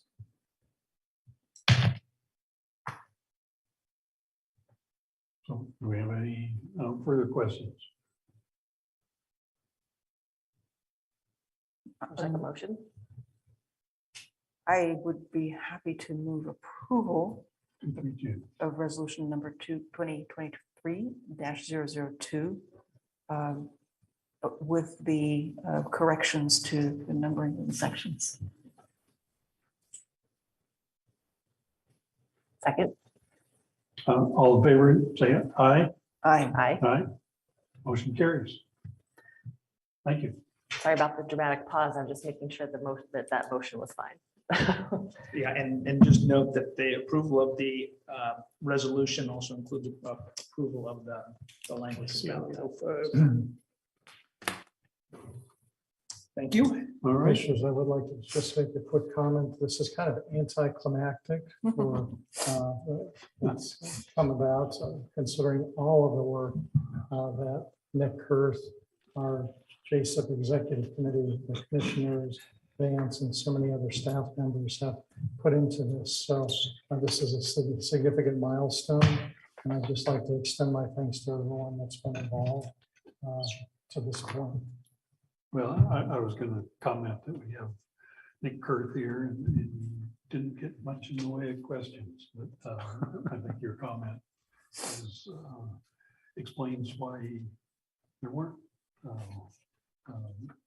any questions. So thank you for all, you and the team for all the hard work to get us to this point. You're welcome, and we'll look forward to just one more milestone. So, good journey. Next up, 7.2, award of construction management general contractor services contract for the courthouse district attorney project to Hoffman Construction, and we have Gary Stockoff online. I guess take it away, Gary. Good morning, commissioners. Another little piece of the JSIP pie.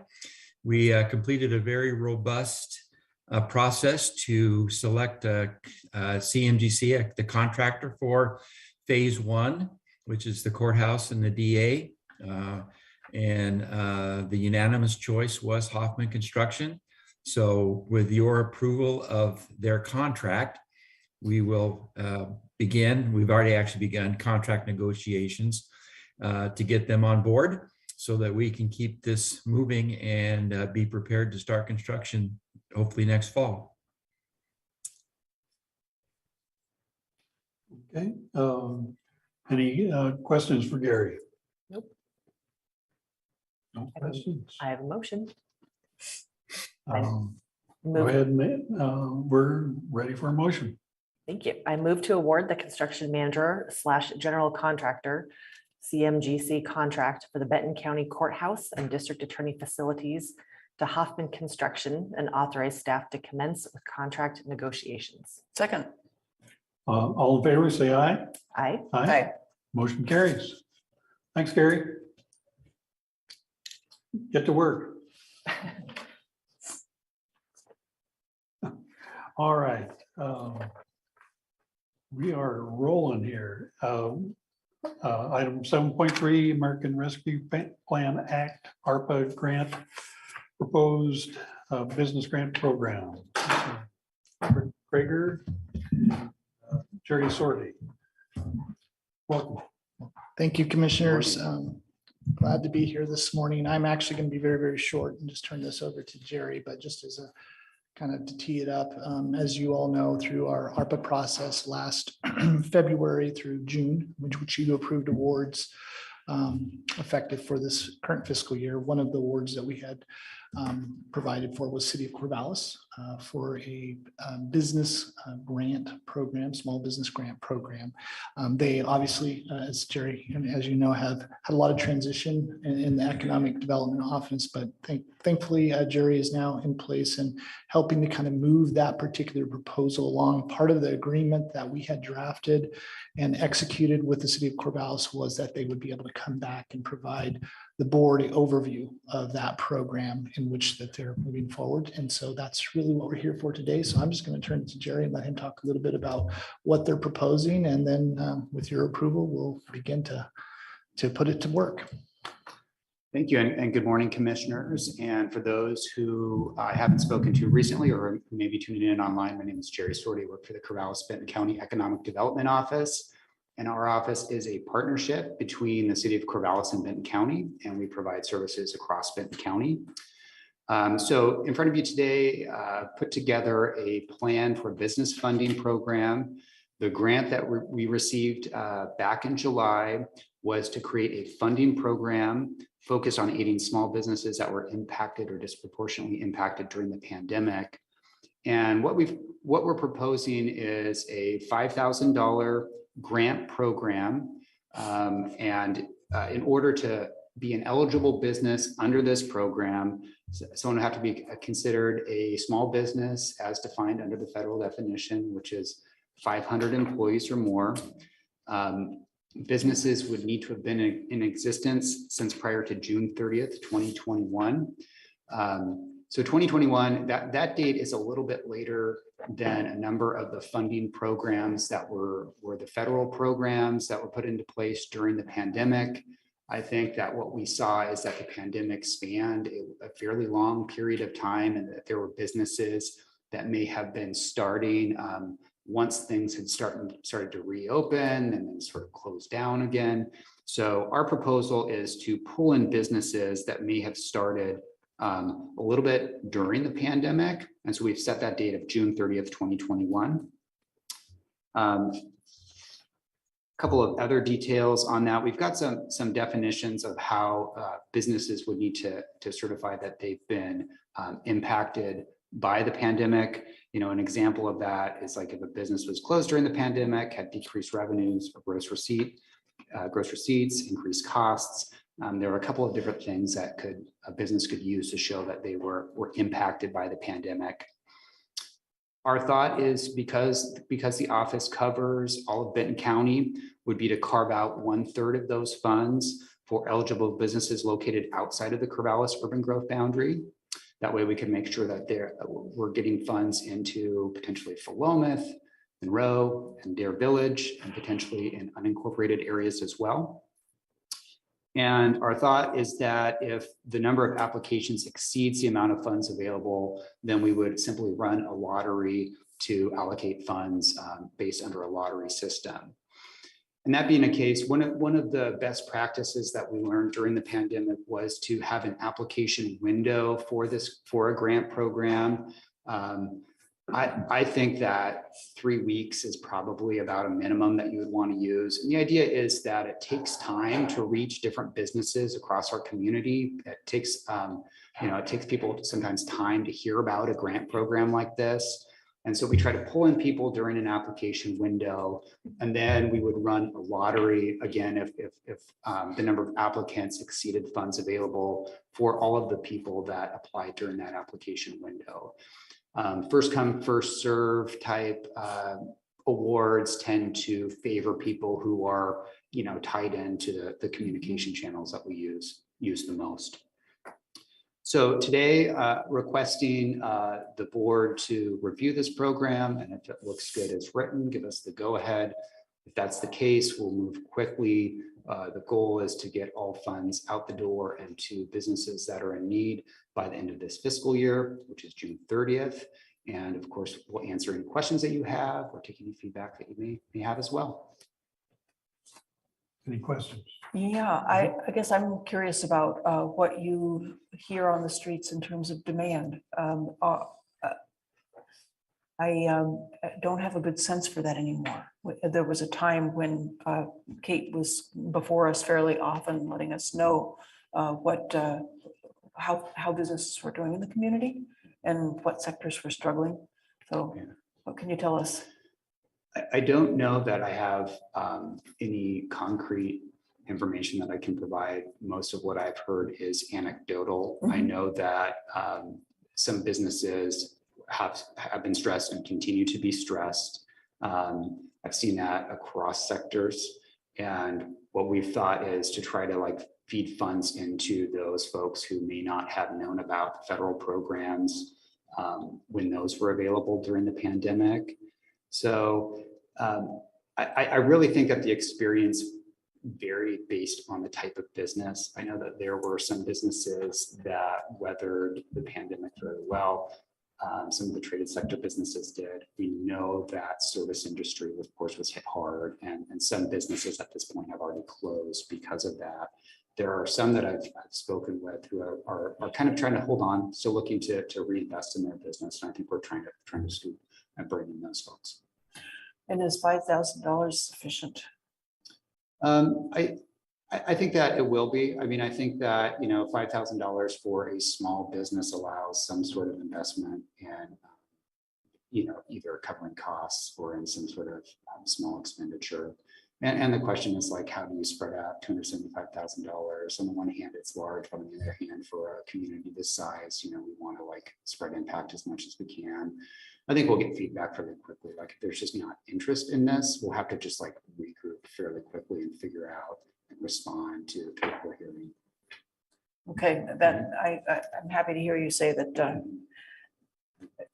you will adapt as needed. Because we don't really know. Yeah. I had a question / comment. The kind of qualifications for handing out the resources seem familiar. Was that the CARES Act in 2020 where you folks developed I think a thoughtful program and 2/3 Corvallis, 1/3 the rest of Benton County. And there was a lottery involved. So are you following that? It's very similar, yes. And I would say a number of those qualifications are pulled straight also from the federal requirements. And so there's some similarity as well in terms of like being a small business, that definition as well. Okay. No, I thought that was, I know different counties were scrambling to develop proposals and we were the first out the door, but I think it was a thoughtful process and as fair as it could be. And I think what I remember of the report was it was approximately 1/3 in the county and 2/3 in Corvallis, which was the original goal. So I feel comfortable, confident that we can do some good with this funding and have already gone through the process and probably tweaked it a little bit from the original one. But was that the CARES Act? I think so. I believe so. I believe so. Yeah. I think there was a combination of funding that had come through. There was mostly the CARES Act, but there was some other dollars that were commingled with that. I think we used some general fund dollars initially. Yes, I think that was the initial seed, and the CARES money came in and kicked in a whole bunch. Great. Mr. Malone, I do have a question for Rick and then for Jerry. So Rick, as I read through the materials, it indicates that there's a grant administration amount that we're allowing for. Correct.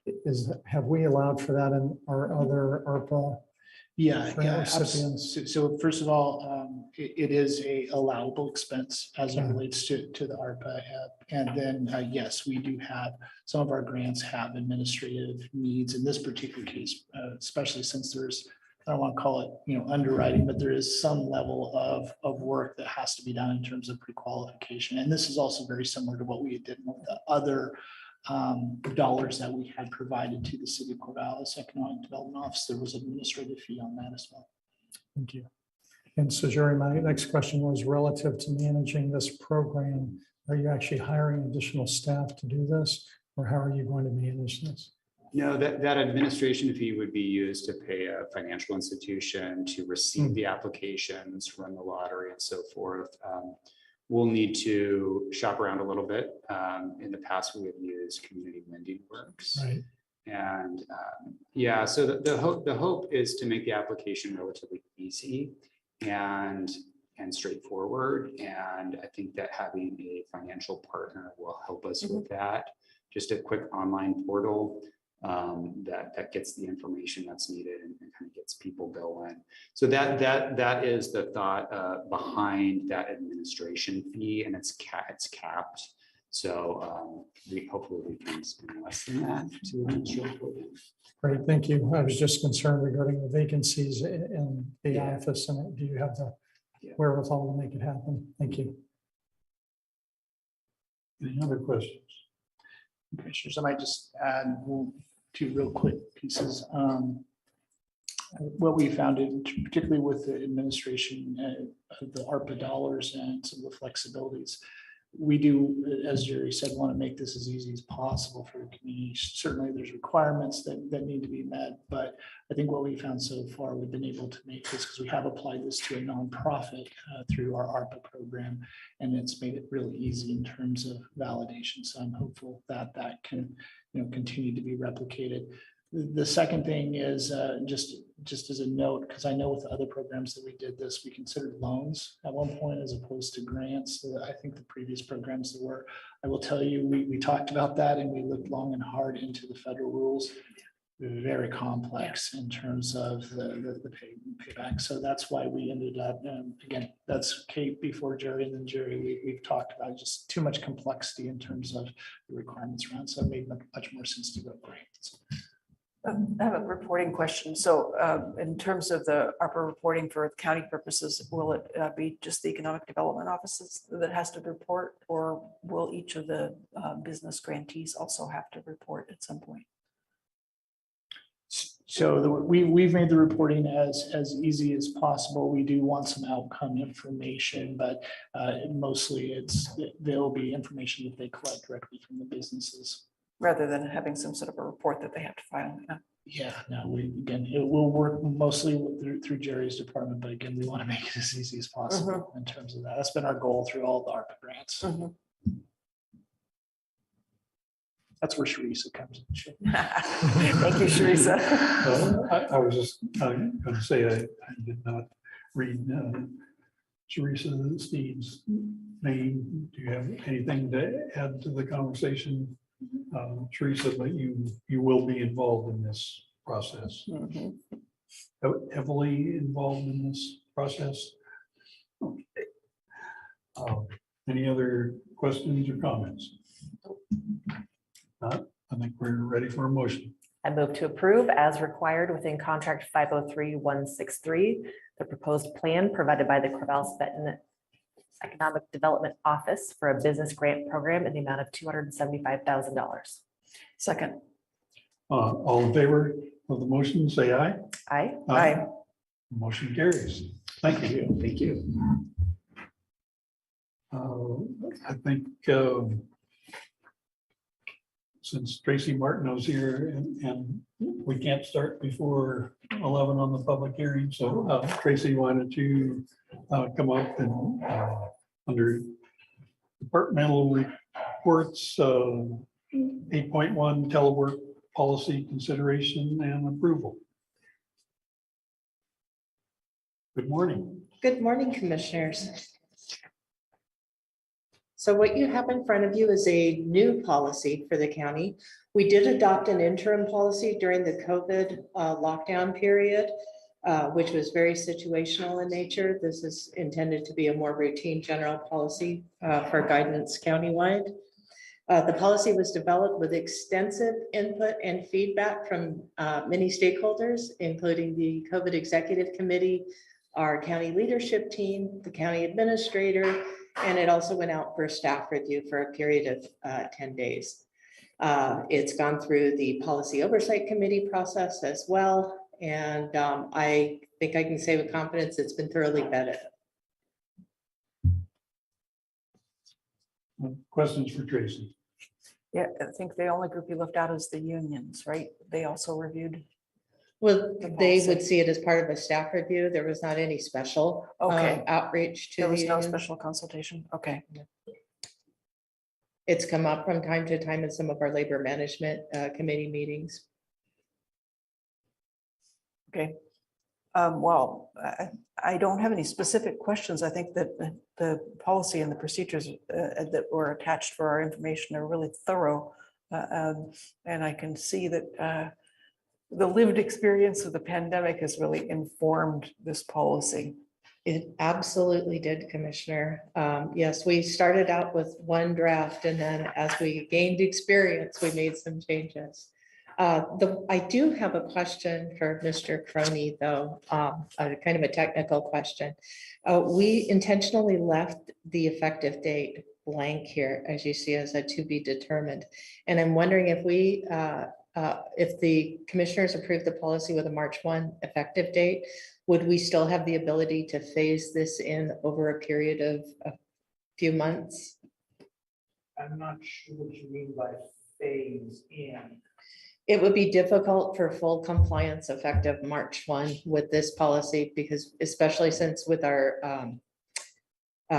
situational telework policy that we had during COVID, it was very liberal, very generous in terms of the conditions under which employees could telecommute. This reins that in a bit. And so I think that this is just going to take some time for departments to go through, get the agreements in place and make some of those changes. With that understanding, yes, that you can have it effective March 1st and then roll it out step by step if you so choose. Thank you. So that would be my recommendation, that with Vance's input there. Okay, and I see the motion says over the next few months. Is that, I mean, that's vague. Is that okay? That's not our meeting motion for today. That's for the board meeting. So right now it's just placing the adoption of the total. Oh, is it, or is this the meeting motion? It's there are two. Yeah. We're not in a work session. You're right. So that sort of, I would toss it back to Tracy.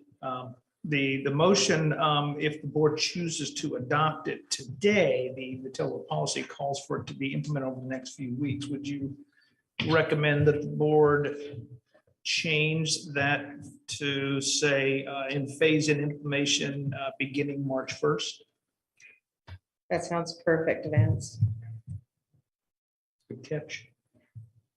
I mean, yeah, I don't feel strongly one way or the other. I was just checking. So we can skip the work session motion. Yeah, Go straight since we to- didn't do a work session. That was my error. And I'd be happy to make the motion to adopt the telework policy and as of March 1st and to phase it in over the next few months. Second. All in favor of the motion, say aye. Aye. Aye. Motion carries. Thank you, commissioners. Well, and thank you for the thoughtful process and doing your homework. And I think this is great coming out of COVID and, like you say, fairly loose guidelines and trying to get it tightened up and make sure it works for everybody. Thank you. I hope not to be back in front of you with revisions for a while. Tracy spent probably 18 months shepherding us through various processes. So thank you, Tracy.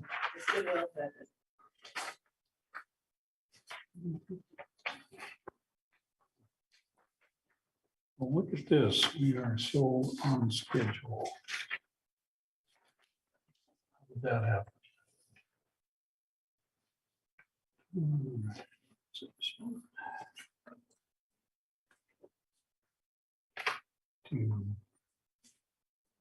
So we go back through a few hundred pages. You can use the little tabs on the corner. Yes. Doesn't have it. I have an index. Sometimes I do. Yeah, I can't live without it. I can't either. It's page 7,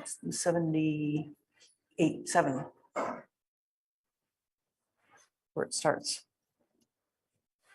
So I adjourn the regular. No. Oh, that's right. Just open the public hearing and then launch the script and then pass it over to Mr. Moran. Shuffle.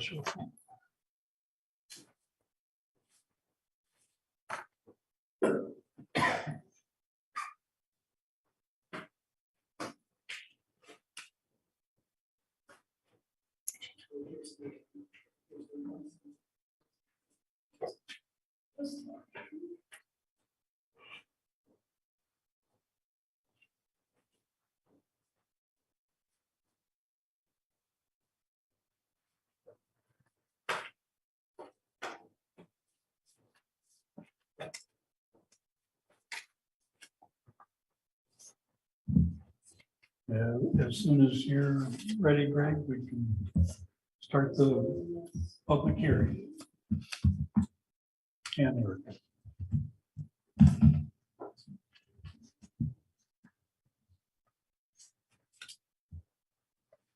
Go ahead. Right, and is there a script? Oh, me first, okay. This is a time and place set for the public hearing in the matter of amending Benton County Code, Chapter 99, regarding stormwater management and the consideration of ordinance number 2023-0316. This is a legislative act, and the process for conducting this hearing will be as follows. Staff will present the staff report, and then anyone in the audience wishing to present general testimony will be given the opportunity to speak. After every person has had an opportunity to speak, the hearing will be closed, and this board will either deliberate on the matter or continue its deliberation to a date and time certain. In the event the board votes to enact the ordinance amending the Benton County Code, a first reading of the ordinance will take place.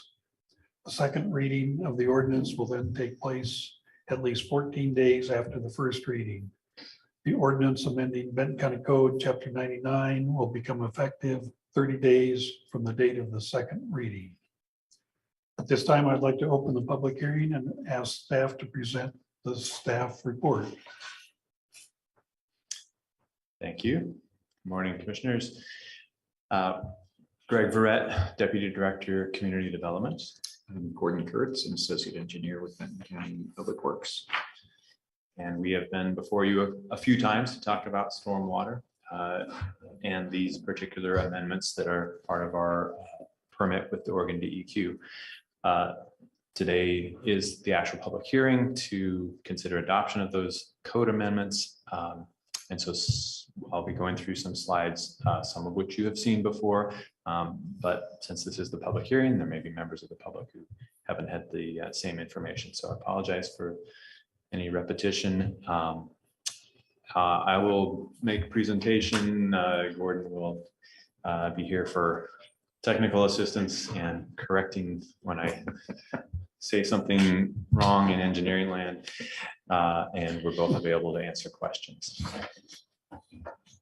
You may recall in our work session on January 17th, we updated you on the Planning Commission hearing on this set of code amendments. The Planning Commission recommended approval with one modification to those code amendments. The ordinance that you have before you incorporates that modification and reflects also input from Oregon DEQ after they have reviewed our draft code to ensure that it complies with their mandate, their requirements. So this set of code amendments is part of our NPDES Phase 2 implementation plan. 2 of the 6 elements of the plan that we are required to develop are reflected in these code amendments. Those are the construction site runoff control and post-construction stormwater management. The reason we're proposing amendments at this time is that the federal and state rules around stormwater have changed as they relate to jurisdictions of our size. And we are now subject to a new permit from Oregon DEQ and need to bring our code into alignment. The implementation deadline is the end of February. So we are hoping that we will be able to conclude this public hearing process over the next few weeks. The amendments to the development code are for four main areas. We have existing development code regarding stormwater management, and these same topic headings currently exist, but we're doing a significant modification of those areas of the code. First, regarding erosion and sediment control, development projects that result in ground disturbance of quarter acre or more will be required to obtain a Benton County permit. Currently, that threshold is 1 acre, and so this is a significant change. Development sites disturbing an acre or more going forward will require a state permit as well as a Benton County permit. Other provisions in the erosion and sediment control area are closing a loophole regarding forest land that is logged and not replanted, moving details of the erosion control to support documents, taking them out of the development code, putting them into supporting documents, and identifying situations in which additional best management practices, BMPs, may be required in sensitive areas. The other main element of the code regards post-construction stormwater management. And the focus here is on reducing runoff and the pollutant load that comes off developed sites into the future over the long run. The main change, the biggest change, is a reduction in the threshold here as well. So a quarter acre or more of impervious surface will now trigger the requirements, and that is a cumulative amount of impervious surface since starting March 1st of this year. And it requires an appropriate professional to develop a plan for mitigating the impact of runoff from impervious surfaces. I just want to point out that the current standard for post-construction stormwater management is an acre or more of ground disturbance. And currently that's a must comply with stormwater management in urban areas or urbanizing areas. In more rural areas, currently it's just a may, the county engineer may require compliance. The proposed standards are requiring the treatment to be treatment and detention standards on impervious surface of more than a quarter acre or more. Sorry, and inside urban growth boundaries, the standards of that detention and treatment will typically be more rigorous and be tied to the respective cities' standards. But it's not all about constructing detention and treatment facilities. There's a number of ways. I mean, the goal again is to reduce the impact of runoff from developed sites over the long term. And so there's a number of ways to obtain that same objective through reducing various elements of the development or the development site that can have those impacts, or buffering them through native vegetation, and natural or semi-natural structures. As a last resort, detention and treatment facilities can be constructed. The proposed development code authorizes the county engineer to apply the manual, the design manual, and the other supporting documents in a way that obtains or achieves the objectives, but does so at the least cost. So again, we encourage alternatives to constructing additional infrastructure.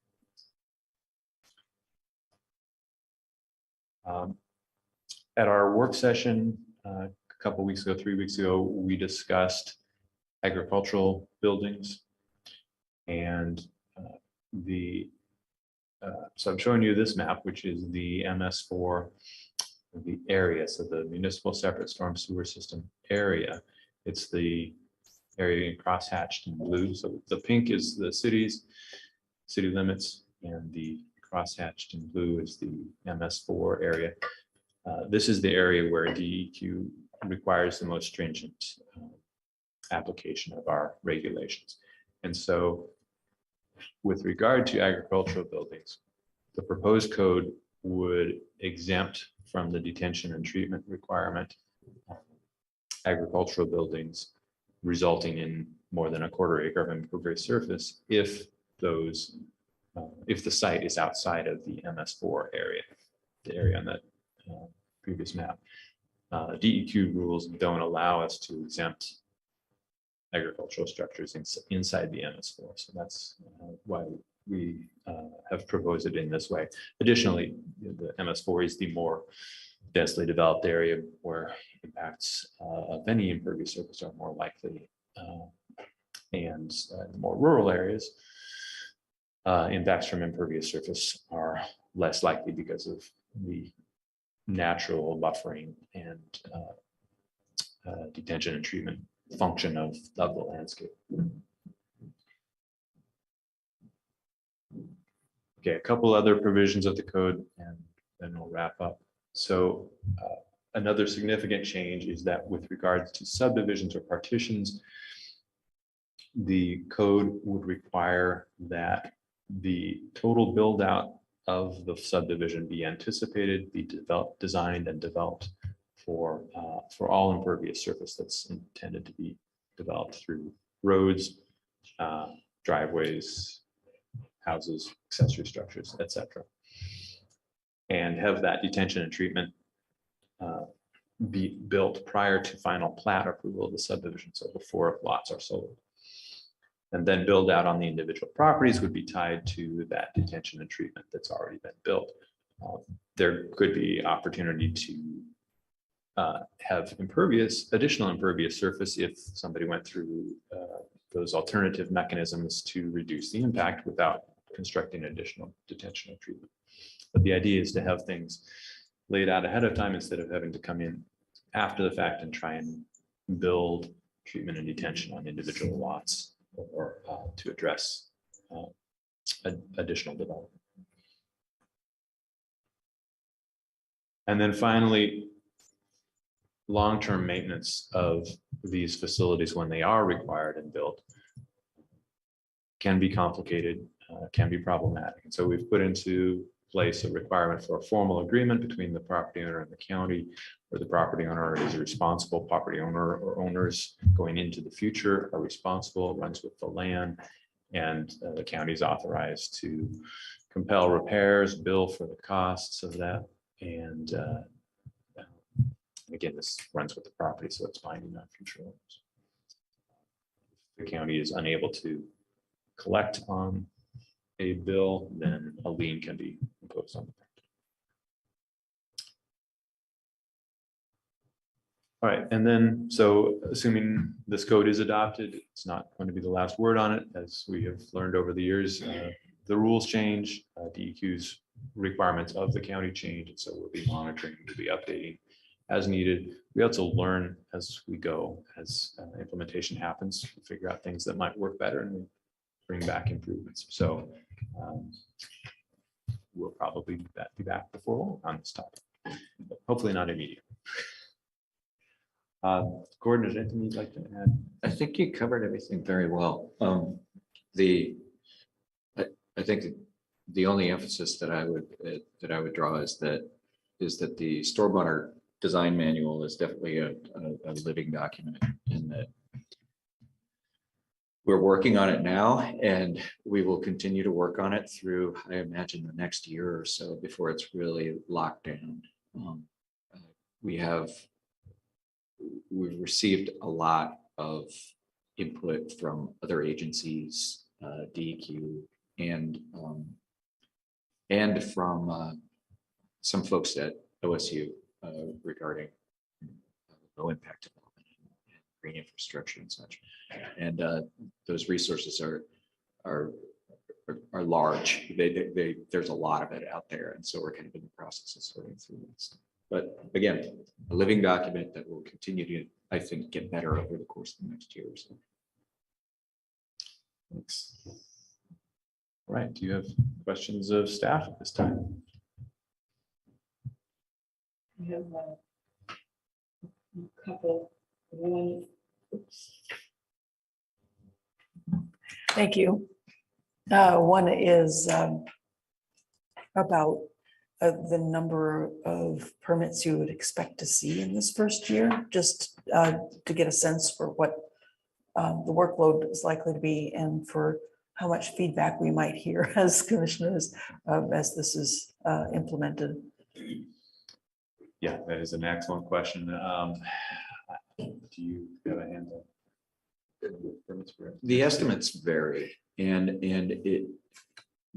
the reason they vary is because we're trying to apply this methodology so that if somebody's impervious surface exceeds a quarter acre, they can use other methodologies to gain credits to fall underneath that quarter acre.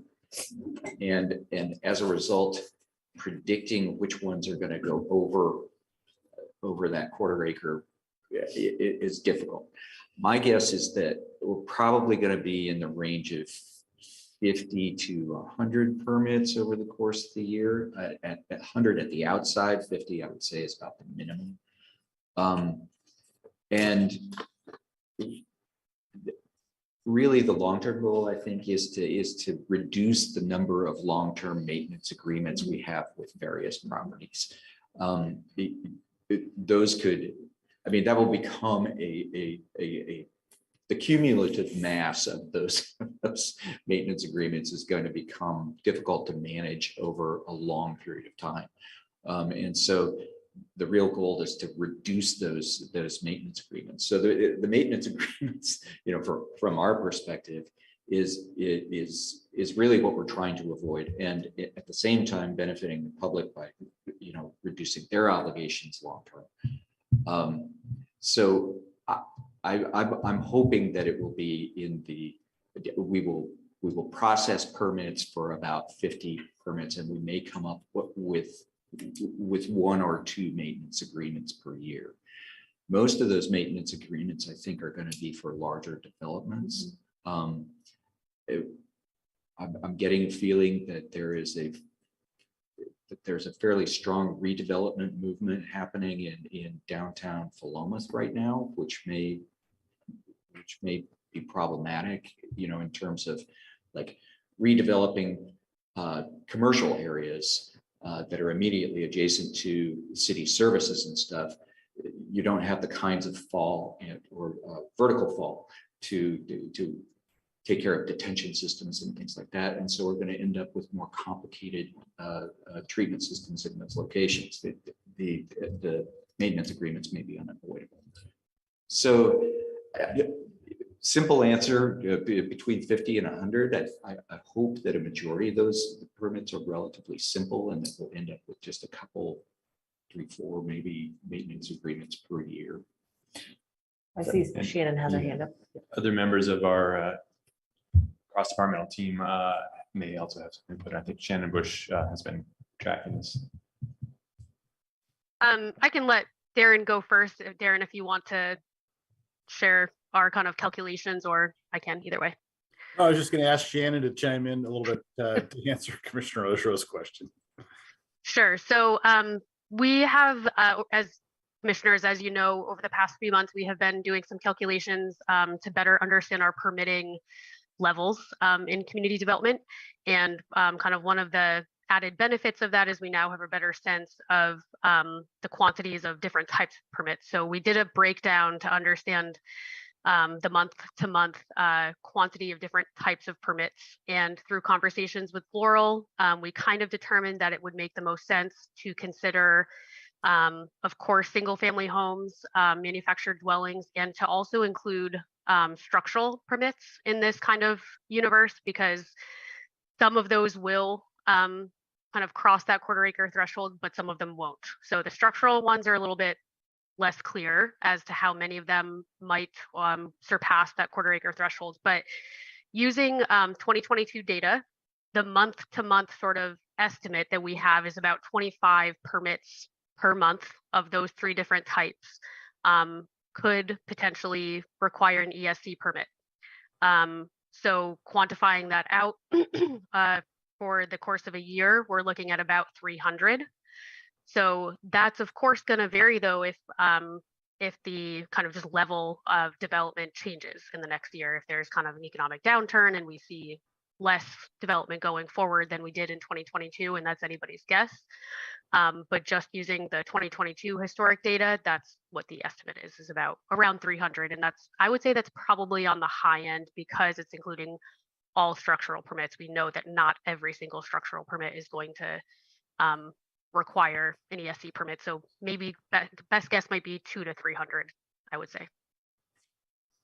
And I'd like to clarify also that I was speaking directly to those permits that would require detention and treatment, as opposed to the ones that would just require the erosion and sediment control permits. So that's where my estimated numbers came from.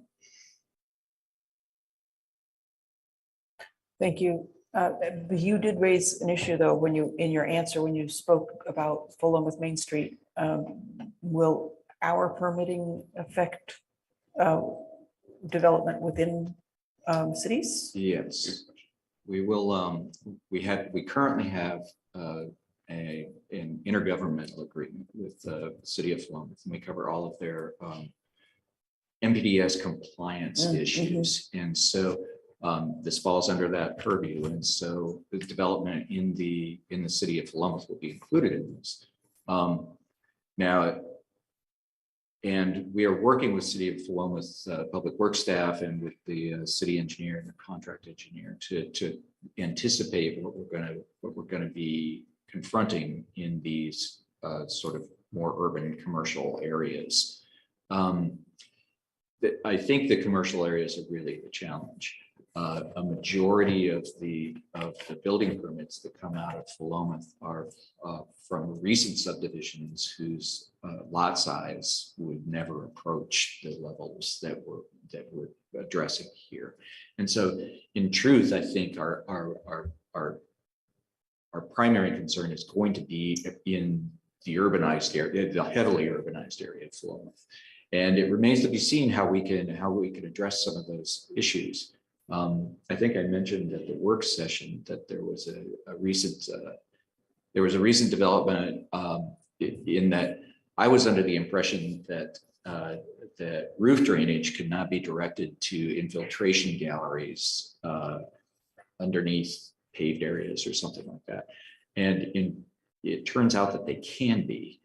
And so as a result, if you can divert your roof drainage to some kind of infiltration gallery or infiltration system, you would be able to reduce the impervious area impact by basically the sum total of the roof area, which is in some commercial instances, it's pretty substantial. And so if you could completely subtract out all of that roof area, then there's a possibility that a lot of the sites that I may be concerned with will fall under the area limits. So we have tools to work with yet that we fleshed out.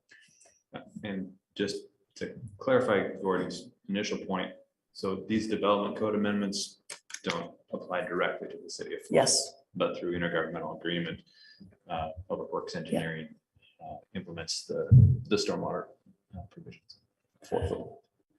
Thank you. Yes. And but independently, Philomath is of a size that wouldn't yet have to implement these new DEQ regs, correct? If they were doing all their own work. If they were doing it on their own, they would have to come up with their own system. Oh, they and would. their own code amendments. They et cetera, are et at cetera. the right size now where they would. And okay. when this first came through, when phase 2 began, and we started talking about making major changes in the way that erosion and sediment control was dealt with in general, post-construction stormwater, the city of Philomath came to us and said, we don't want to deal with this. We would prefer to partner with you and accomplish this task together. And whereas the city of Corvallis has its own system altogether, and we don't have to be concerned with anything that falls within the city limits. What the result of this actually was a real close partnership with the city of Philomath, which I think has benefited both agencies tremendously over the course of the last 10 or 15 years. And so there's a sort of symbiotic relationship between the two public works departments right now that I think is very successful, and that I'm very happy to have helped initiate. And really, they were the initiators.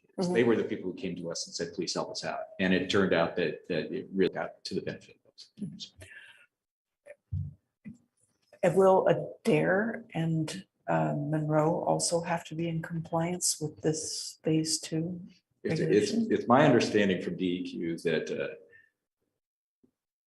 Adair was inside the boundary of the first MS4 as it was defined, but they obtained an exemption from DEQ specifically, and did not have to comply. They did not have to comply based on our external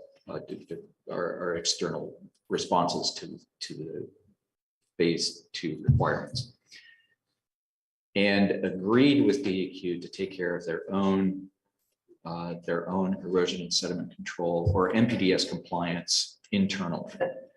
It's my understanding that with the next permit, with the process of writing the next permit will probably begin within the next 2 or 3 months, I would guess, that both Monroe and Adair will be required to meet the conditions of those permits.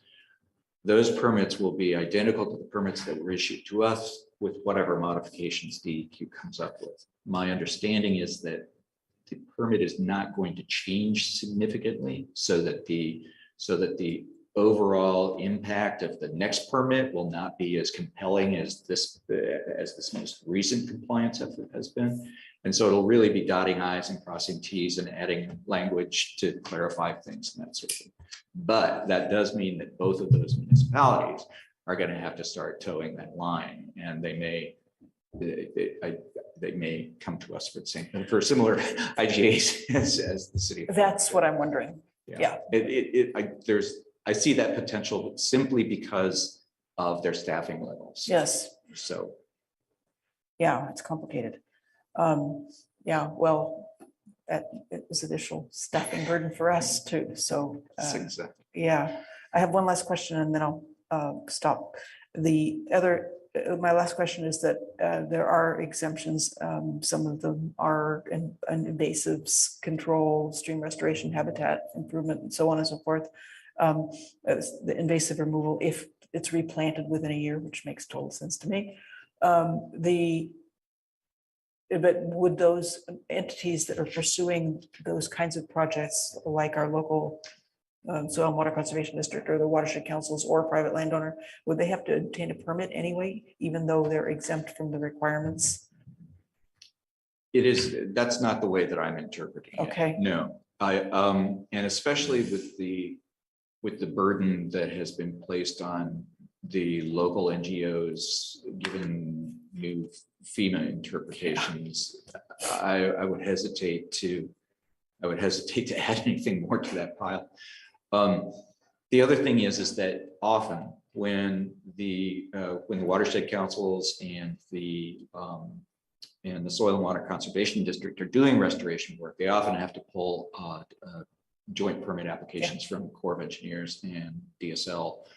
And there is a DEQ element to those, which covers erosion and sediment control. They work in water on a regular basis. Preserving and bettering the waters of the state is really kind of their job. So I trust them to be able to manage their own activities under those permits and under their own knowledge base. And if there is a state or federal permit required, then there's a local land use sign off. Yeah.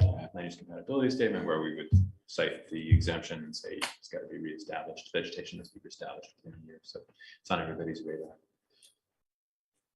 Thank you. Nancy.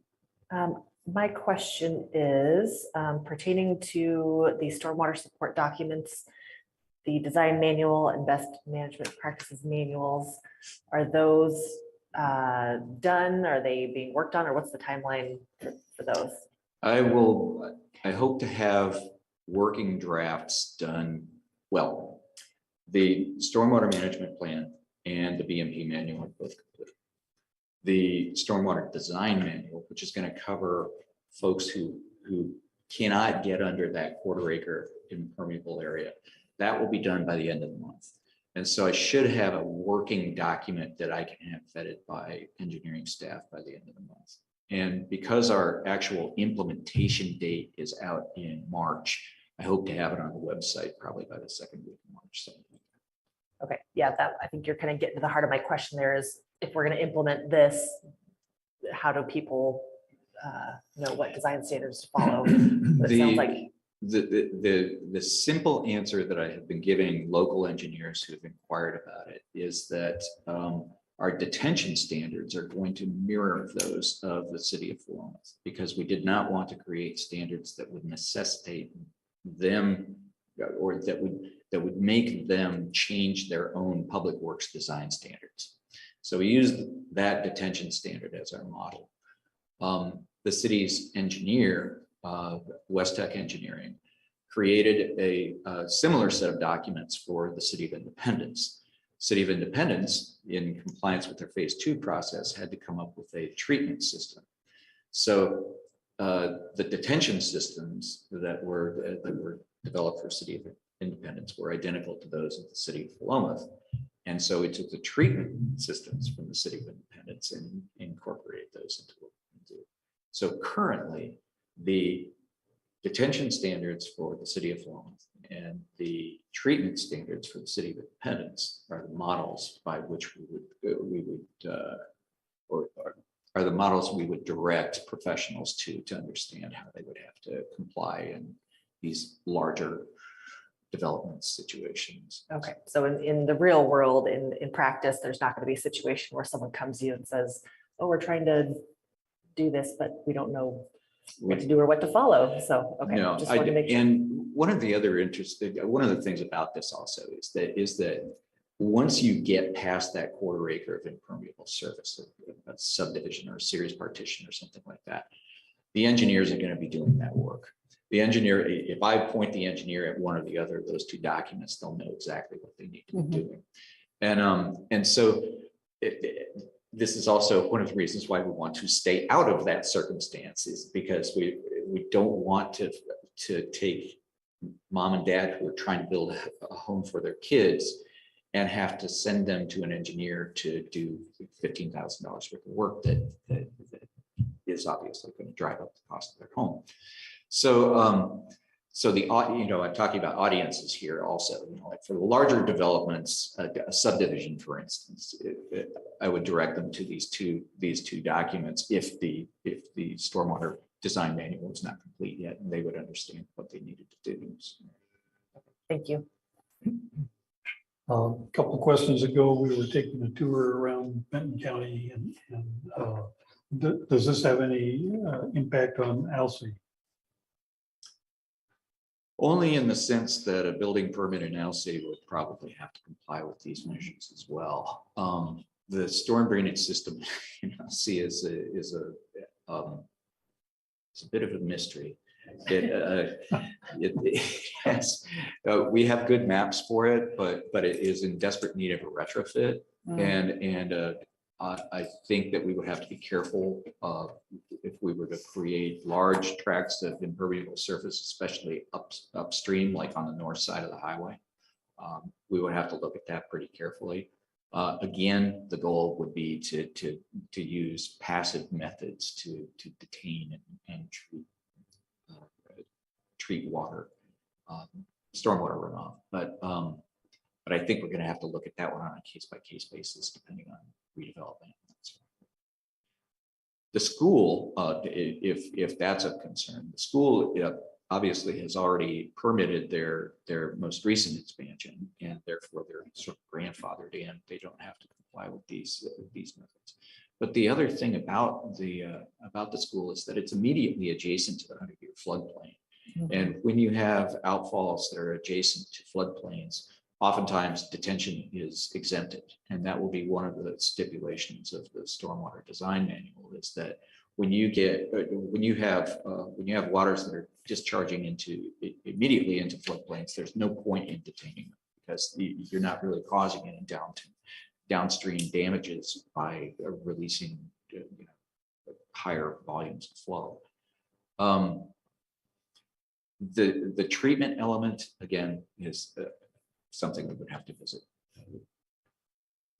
But again, they've already completed most of their improvements for the school, so I think that's unlikely to happen. Okay, and last but not least, what's the effect on North Albany, and just how does that work? This is an interesting nuance of all of this, is that so Lynn County and the city of Albany are now their own MS4. But their MS4 boundary extends beyond their urban growth boundary into the county. And so there's a pocket of the Albany MS4, which is to the north and west of the extreme northwest corner of North Albany. It lies roughly between Lakewood Estates and Palestine Avenue, and between Scenic and Oak Grove. And so there's a pocket in there that is covered by an MS4 that doesn't have any jurisdictional authority in our county. And so when I discussed this with DEQ, when the MS4 was originally established, I said, well, what are we going to do with this pocket of Albany's MS4? And they said, well, we'll just have you guys take care of it. And so because it falls within Benton County, and because we are the only people with jurisdictional authority, that little segment of MS4 is basically going to be covered by our code requirements. There hasn't been any formal agreement with Albany regarding that, but I don't see how a formal agreement would necessarily benefit anyone, because they don't have jurisdictional authority in that area, unless we granted it to them, and that would be a question for council. It's outside the urban growth boundary, correct? It's So, outside their urban growth Yeah. boundary. And for North Albany, for the most part, the urban growth boundary and the city limit are concurrent, but the population dynamics, that little pocket of area over there has the population density that warranted it being part of this urbanized area. And so we kind of got stuck with it. Does that correspond with our North Albany County Service District or the old Dumbeck Water Service District? Because I know there's pockets of land outside the UGB that City of Albany serves water to. And I wonder if that might have been an influencing factor for them extending their MS4 boundary. The MS4 boundary, if I am understanding it correctly, is established exclusively by population density. And so it doesn't have to do with other district boundaries. Interestingly enough, with the 2020 census, FEMA, the 2020 census, basically the administration of the census decided arbitrarily that they would no longer provide boundaries for the population borders. Of course, the United States Environmental Protection Agency said, wait a second, all of our phase 1 and phase 2 boundaries are based on that. And the way they resolved this was the Census Bureau decided to give EPA the data so they could develop their own boundaries at that point. And that is where the Albany boundary came from that state. So, It is on the map that's on page 86 of the packet. So certainly having city water available probably contributed to higher population density in that area. But it's not that the boundary of the district becomes the boundary of the MS4. It's a census-based. and that would actually, it would be the old Dumbeck system is really what created the ability to build at that density, because it relieved people of the setbacks from wells for their septic systems. And so the density built, and then Dumbeck water system sort of administrative infrastructure collapsed, and Albany then added the Dumbeck system to the North Albany Service District. Is that what happened? Last year? Yeah, okay. We And added it to the North Albany County Service District, and the city extended its water service agreement to those Dumbeck. okay, all right. But there's a moratorium on new hookups to the North Albany system outside the city. Outside the UGB, Outside the UGB. which is, as you said, the city. Okay, great. That was an unrelated question there. Totally unrelated, but that's okay. It came up at another meeting earlier last week. Okay, any more questions for staff? The North Albany one is always fun. I save that for towards the end. All right, if not, is there anyone in the audience who wishes to present general testimony? Now is your opportunity. How long do we wait, Vance? Does anybody online wish to just comment? Is there anybody online who wishes to comment about this amending the Benton County Code regarding stormwater management?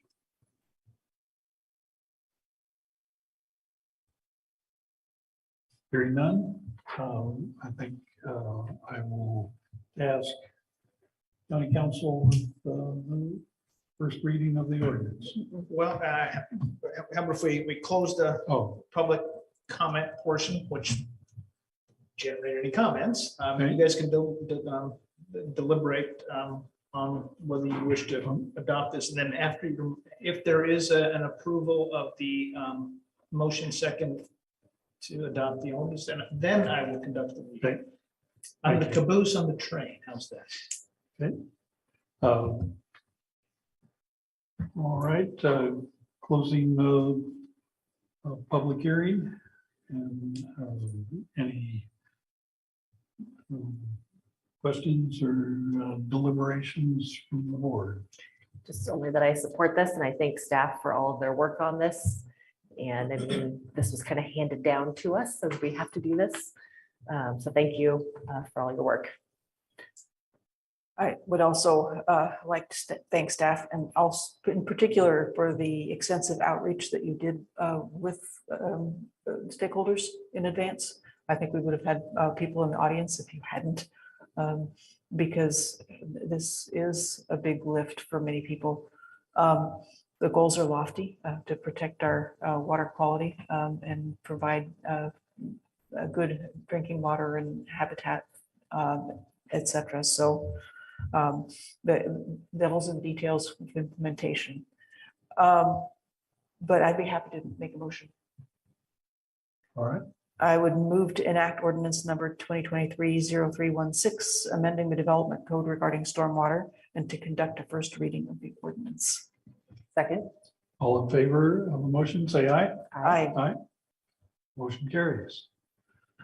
Now, Vance, would you do first reading? for the Board of Commissioners of Benton County, State of Oregon, in the matter of amending Benton County Development Code, Chapter 99, regarding stormwater ordinance number 2023-0316. Now therefore, the Board of County Commissioners of Benton County ordains as follows: short title, amendments to the Benton County Development Code regarding stormwater. And as Commissioner Malone pointed out at the outset of the hearing, this will come back for a second reading in 2 weeks. It is not a public hearing. It'll be listed under old business on the agenda. Following that second read, it'll become effective 30 days thereafter. And the second reading should be on February 21st. Should be. Yep. All right. Well, appreciate all the efforts it took to get to this point. So, Thank you.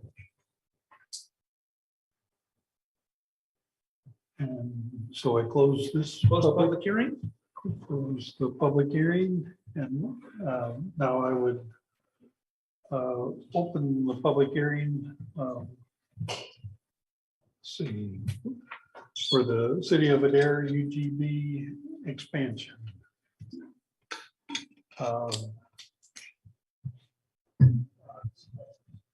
Today, let's see, February 7th, 2023, we at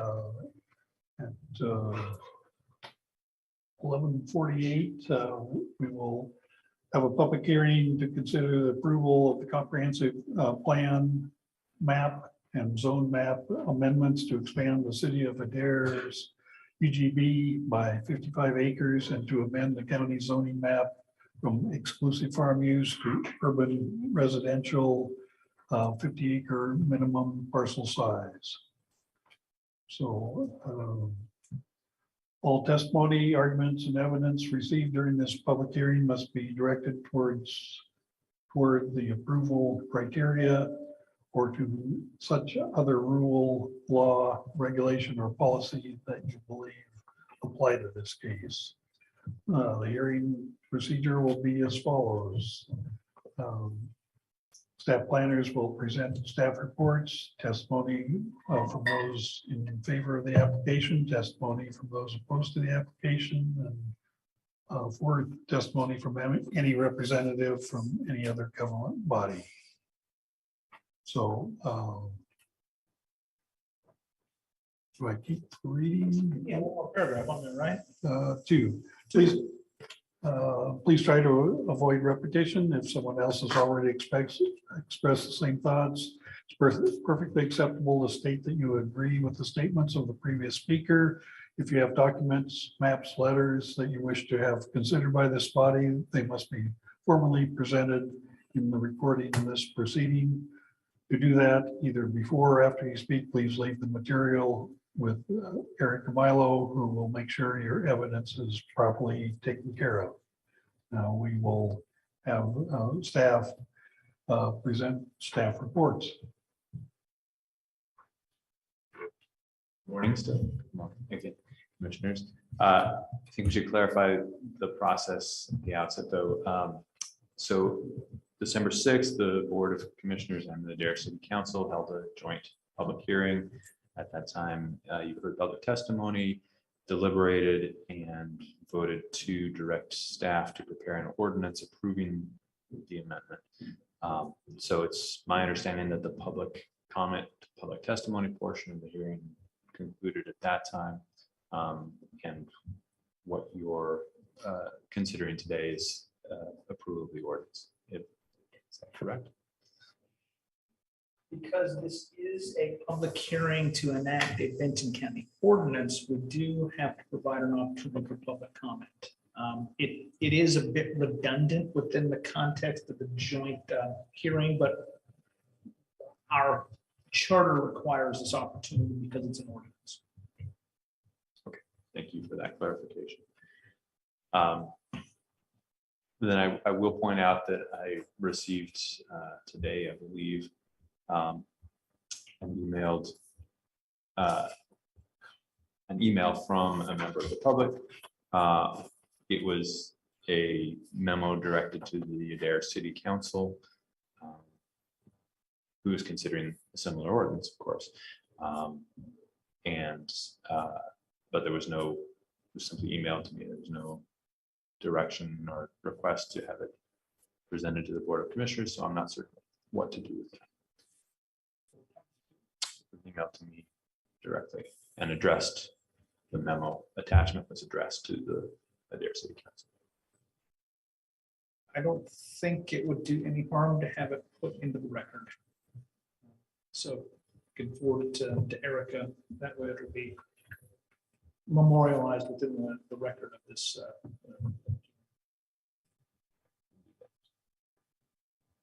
Even like copy us on it too, just so that we can glance at it since it'll be in the record.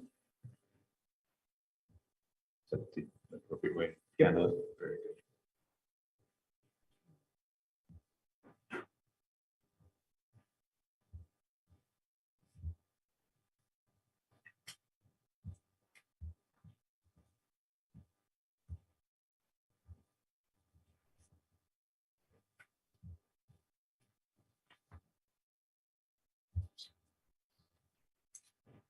And Greg, while you were doing your forwarding, when does the City of Adair City Council meet to enact its ordinance? Do you know? This evening, I believe. This evening.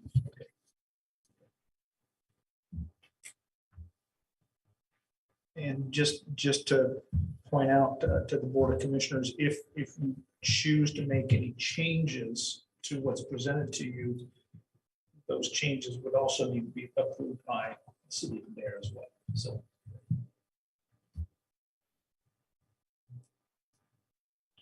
I just mailed it to all. There it is. All right. The ordinance for amending the urban growth boundary is in your packet, along with all of the support materials, which includes the findings, the documentation, buildable lands inventory, etc. And the proposed map showing the amended urban growth boundary and the amended zoning map. And so that is for your consideration and potential adoption. Also, a number of topics came up in your hearing and your discussion and deliberations as potential follow-on projects or related projects. And so in the agenda checklist, Darren and I outlined several of those.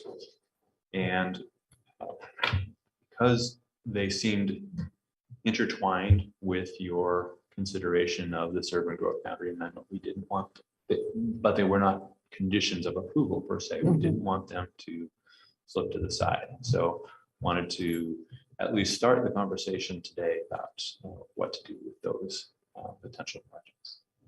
To that at this point, or Well, just for context, any decision involving urban growth and the expansion of a boundary raises a number of questions about supply and demand, about land use types, both urban and rural. It also raises a lot of questions about traffic impacts, both volume and circulation. So I think what Greg just said about kind of a number of issues being raised through this process, we tried to flag those as we went along and tee up the conversations that we think it's important for Benton County to keep on the radar, but not necessarily to deal with in the urban growth boundary expansion mechanics. So what Greg just said. So can I ask a question about those at this time? however you'd like to proceed with. I guess some of these, I think, will be dealt with in the context of some of our other planning efforts. There's processes for the wildfire evacuation routes under the Community Wildfire Protection Plan, implementation elements. Water, we're hoping to deal with in a different forum. The transportation questions are really interesting to me. And I think part of what my understanding, and this is where I wanted to get clarification, is that we still have some code amendments to do based on our last transportation system plan update. Would that be an appropriate time to look at some of this broader complex of transportation issues pertaining to Adair Village? Perhaps. So I actually think we probably want to deal with the mechanics of the UGB first before we dive into something, because Yes. these are big topics. And Yeah, we yeah. know that. We just didn't want to lose sight of these, in part because they're big, Yeah. but also because they're very much intertwined. And, but if we go down these roads, I worry that we won't. No, I will stop that line of questioning and let Yes. you get back to the core business at hand. Thank you, Commissioner. It's a really good question, but before we answer, I think we should. Mhm. Right, so if you'd like, you could proceed with the UGB amendment. We can stick around and discuss these topics further now, or this could be the teeing up for a further conversation at a subsequent work session, or a potentially the joint conversations involving the planning commission. Yes. Variety of ways. Yeah, we wanted to put these before you and hear your thoughts or get your guidance about how to proceed. Well, would it make sense to take care of the UGB business directly and then after the caboose, we could have tangential questions and maybe some guidance on future conversations. Okay. Any more questions for staff at this point? So you were suggesting, Vance, to call for public testimony. Yes. And is there anybody who would like to provide testimony in favor of the application? Either in the room or online?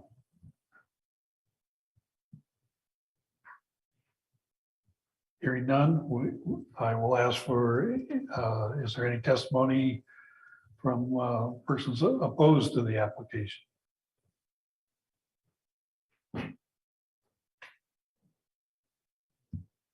Hearing none, is there testimony from any representative of any other government body?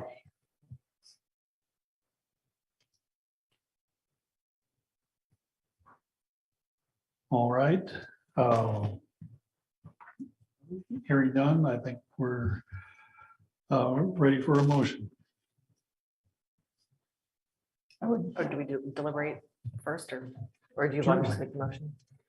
Well, I was just gonna add a couple comments. Okay.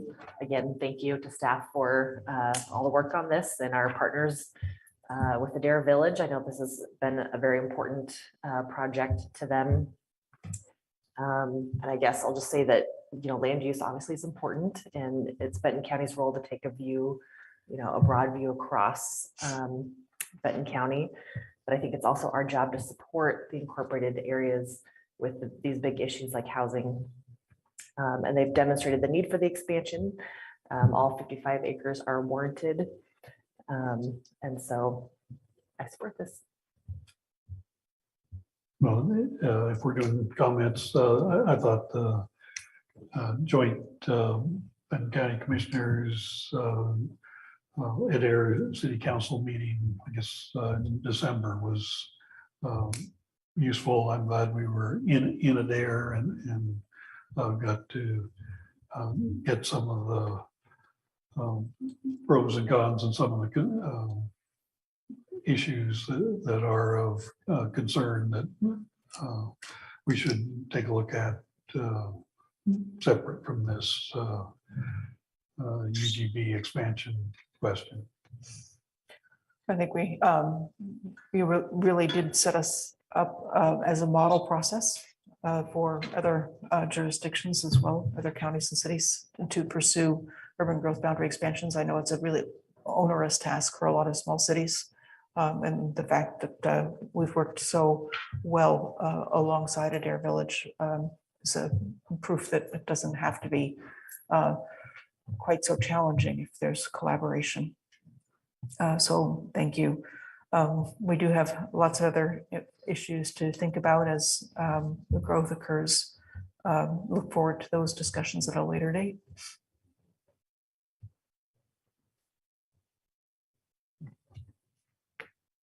Right. I think we're ready for a motion. I move to enact ordinance number 2022-0317, amending the Adair Village urban growth boundary and conduct a first reading of the ordinance. Ordinance number 2023. Oh, the packet says 2022 and I just read it. What must have been written last year. 2023-0317. Thank you. Second. All in favor of the motion, say aye. Aye. Motion carries. Caboose. All right. Choo-choo. Before the Board of Commissioners, Benton County, State of Oregon, in the matter of amending Benton County Comprehensive Plan and zoning map regarding the Adair Village urban growth boundary. Ordinance number 2023-0317. Now therefore, the Board of County Commissioners of Benton County ordains as follows. Short title, amendments to the Benton County Comprehensive Plan and zoning map regarding the Adair Village urban growth boundary.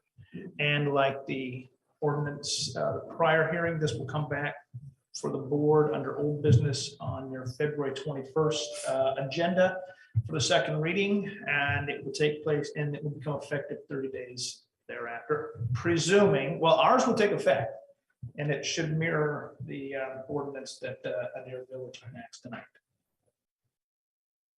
If it doesn't, this will come back in a different iteration. Yes. All right. I think that takes care of that. I did have one tangential question.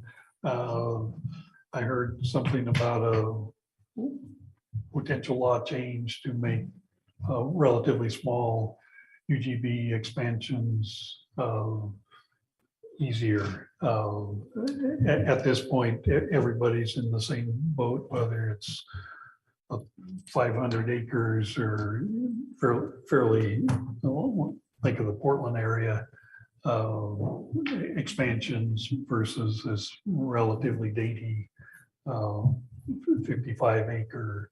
Do you know anything about that? Where that, I mean, the ship has sailed on this one, but I have some notion of how much work was involved and somebody is thinking about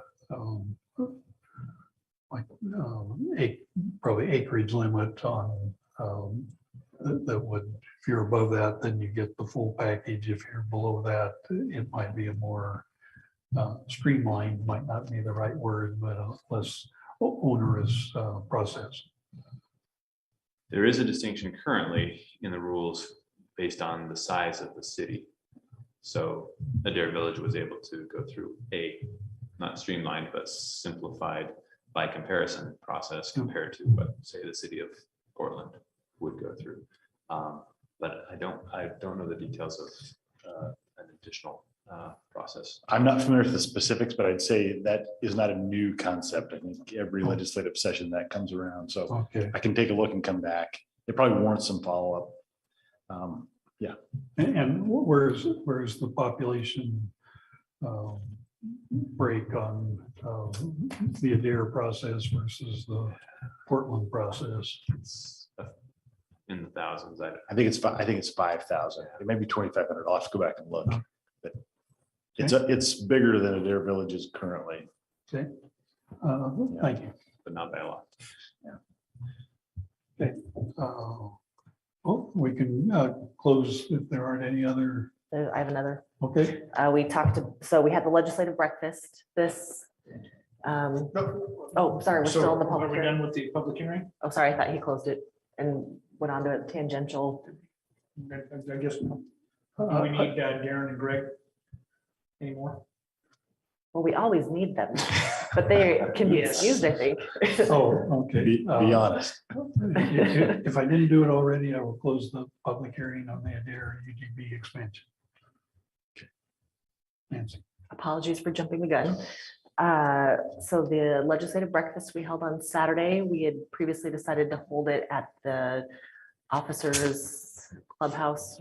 And now it seems like maybe that might not be the best location due to not having a virtual option and also the cost. I So think Maura's looking into it and contract and I think it's very possible we would have a different venue for our March 4th. so should we just decide that right now? I think that Maura No. is looking at alternatives. And the other issue was just logistics for some of our attendees that come from the west or from the south. It's a great location for people coming from Salem. So I think there are a number of factors that she's considering. But she's actively working on it. Maybe would have some information next Tuesday. Okay, Is so we can decide next Tuesday. Or maybe, or well, sorry. we need to get more information. I think she was looking into the contract. I think we're okay on that, but there's some details in arranging a caterer for breakfast and that sort of thing. Okay. So there's some logistics involved. Okay, I'll just put it out there that I'm good as one commissioner moving it here for future, but to be determined. There's several advantages to this space, including technology. Yep. The other thing I had was I just want to say thank you for the good minutes that were in the packet. I thought they were very well done and captured our conversations well, especially the Adair Village one, which was, very important, especially if something like this were to get appealed. It's good to have detailed minutes. So thank you. I think you're excused. This could be exciting. You never know, but thank you. Anything else? We are to other. I think I had one thing. We have a vacancy on the planning commission, I think, as of now. And how do we want to proceed on that? I know when we were last month, when we were filling slots, we had several seemed like good candidates that for one reason or another didn't get appointed. We also had one candidate who got appointed but not appointed. Right. So I'm good at appointing them. And that would be my preference. Mhm. Yes. That's who I had. So does that take a motion?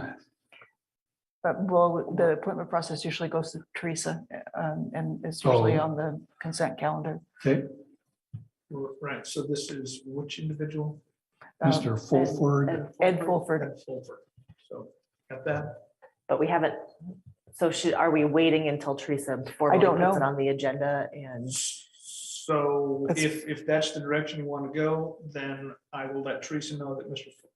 Fulford. Yes. Fulford is to be appointed to the planning commission to fill the vacant term, and that that agenda item should be back on the 21st for you on your consent calendar. Okay. Thank you. Great. Any other business? Nope, sorry, that was my other that I jumped the gun with. I'm sorry. Okay. Wonderful. Well, we're good. Can I add one item? Just to let you both know, I've been in correspondence with the folks out in LC, and we have a date for the next LC Commissioner's Corner, or whatever we want to call it, moving forward. And that is April 17th. It's a Monday evening. So Okay, great. Last call on other. All right, I am. Okay. This thing should be curved, but anyway, too late. My peripheral vision's pretty good. I will close our board meeting and work right in. Is there a sequence to these guys? Yes.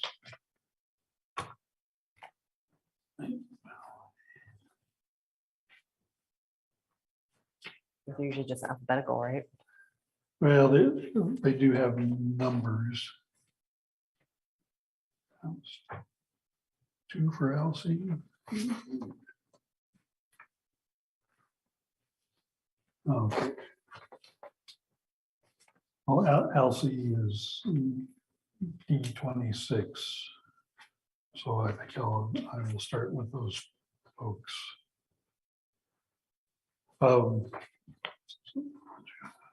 2 copies of the same thing, I think.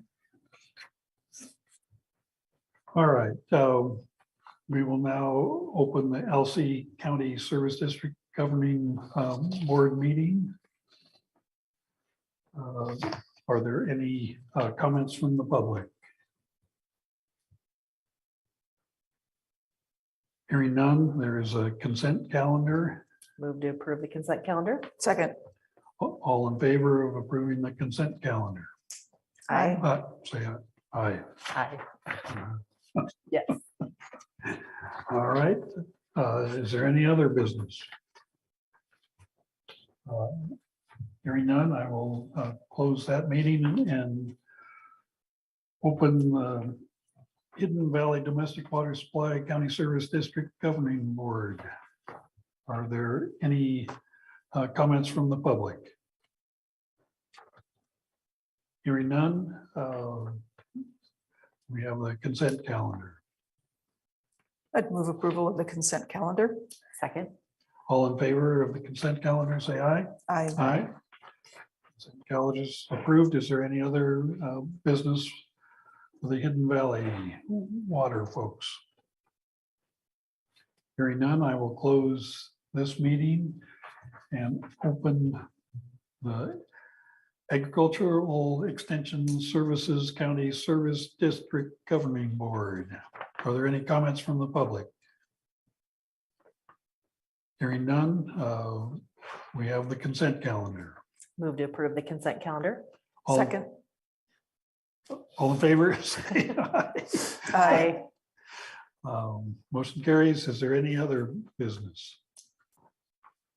Hearing none, I will close the Ag Extension Service District Board. Is that it? That's all I have. Okay, somehow I have 6 copies here. Got a little confused. So I. You can open as many district meetings as you want. but I No, think these other 2 are leaving. 3's enough. Woo. I'm awake.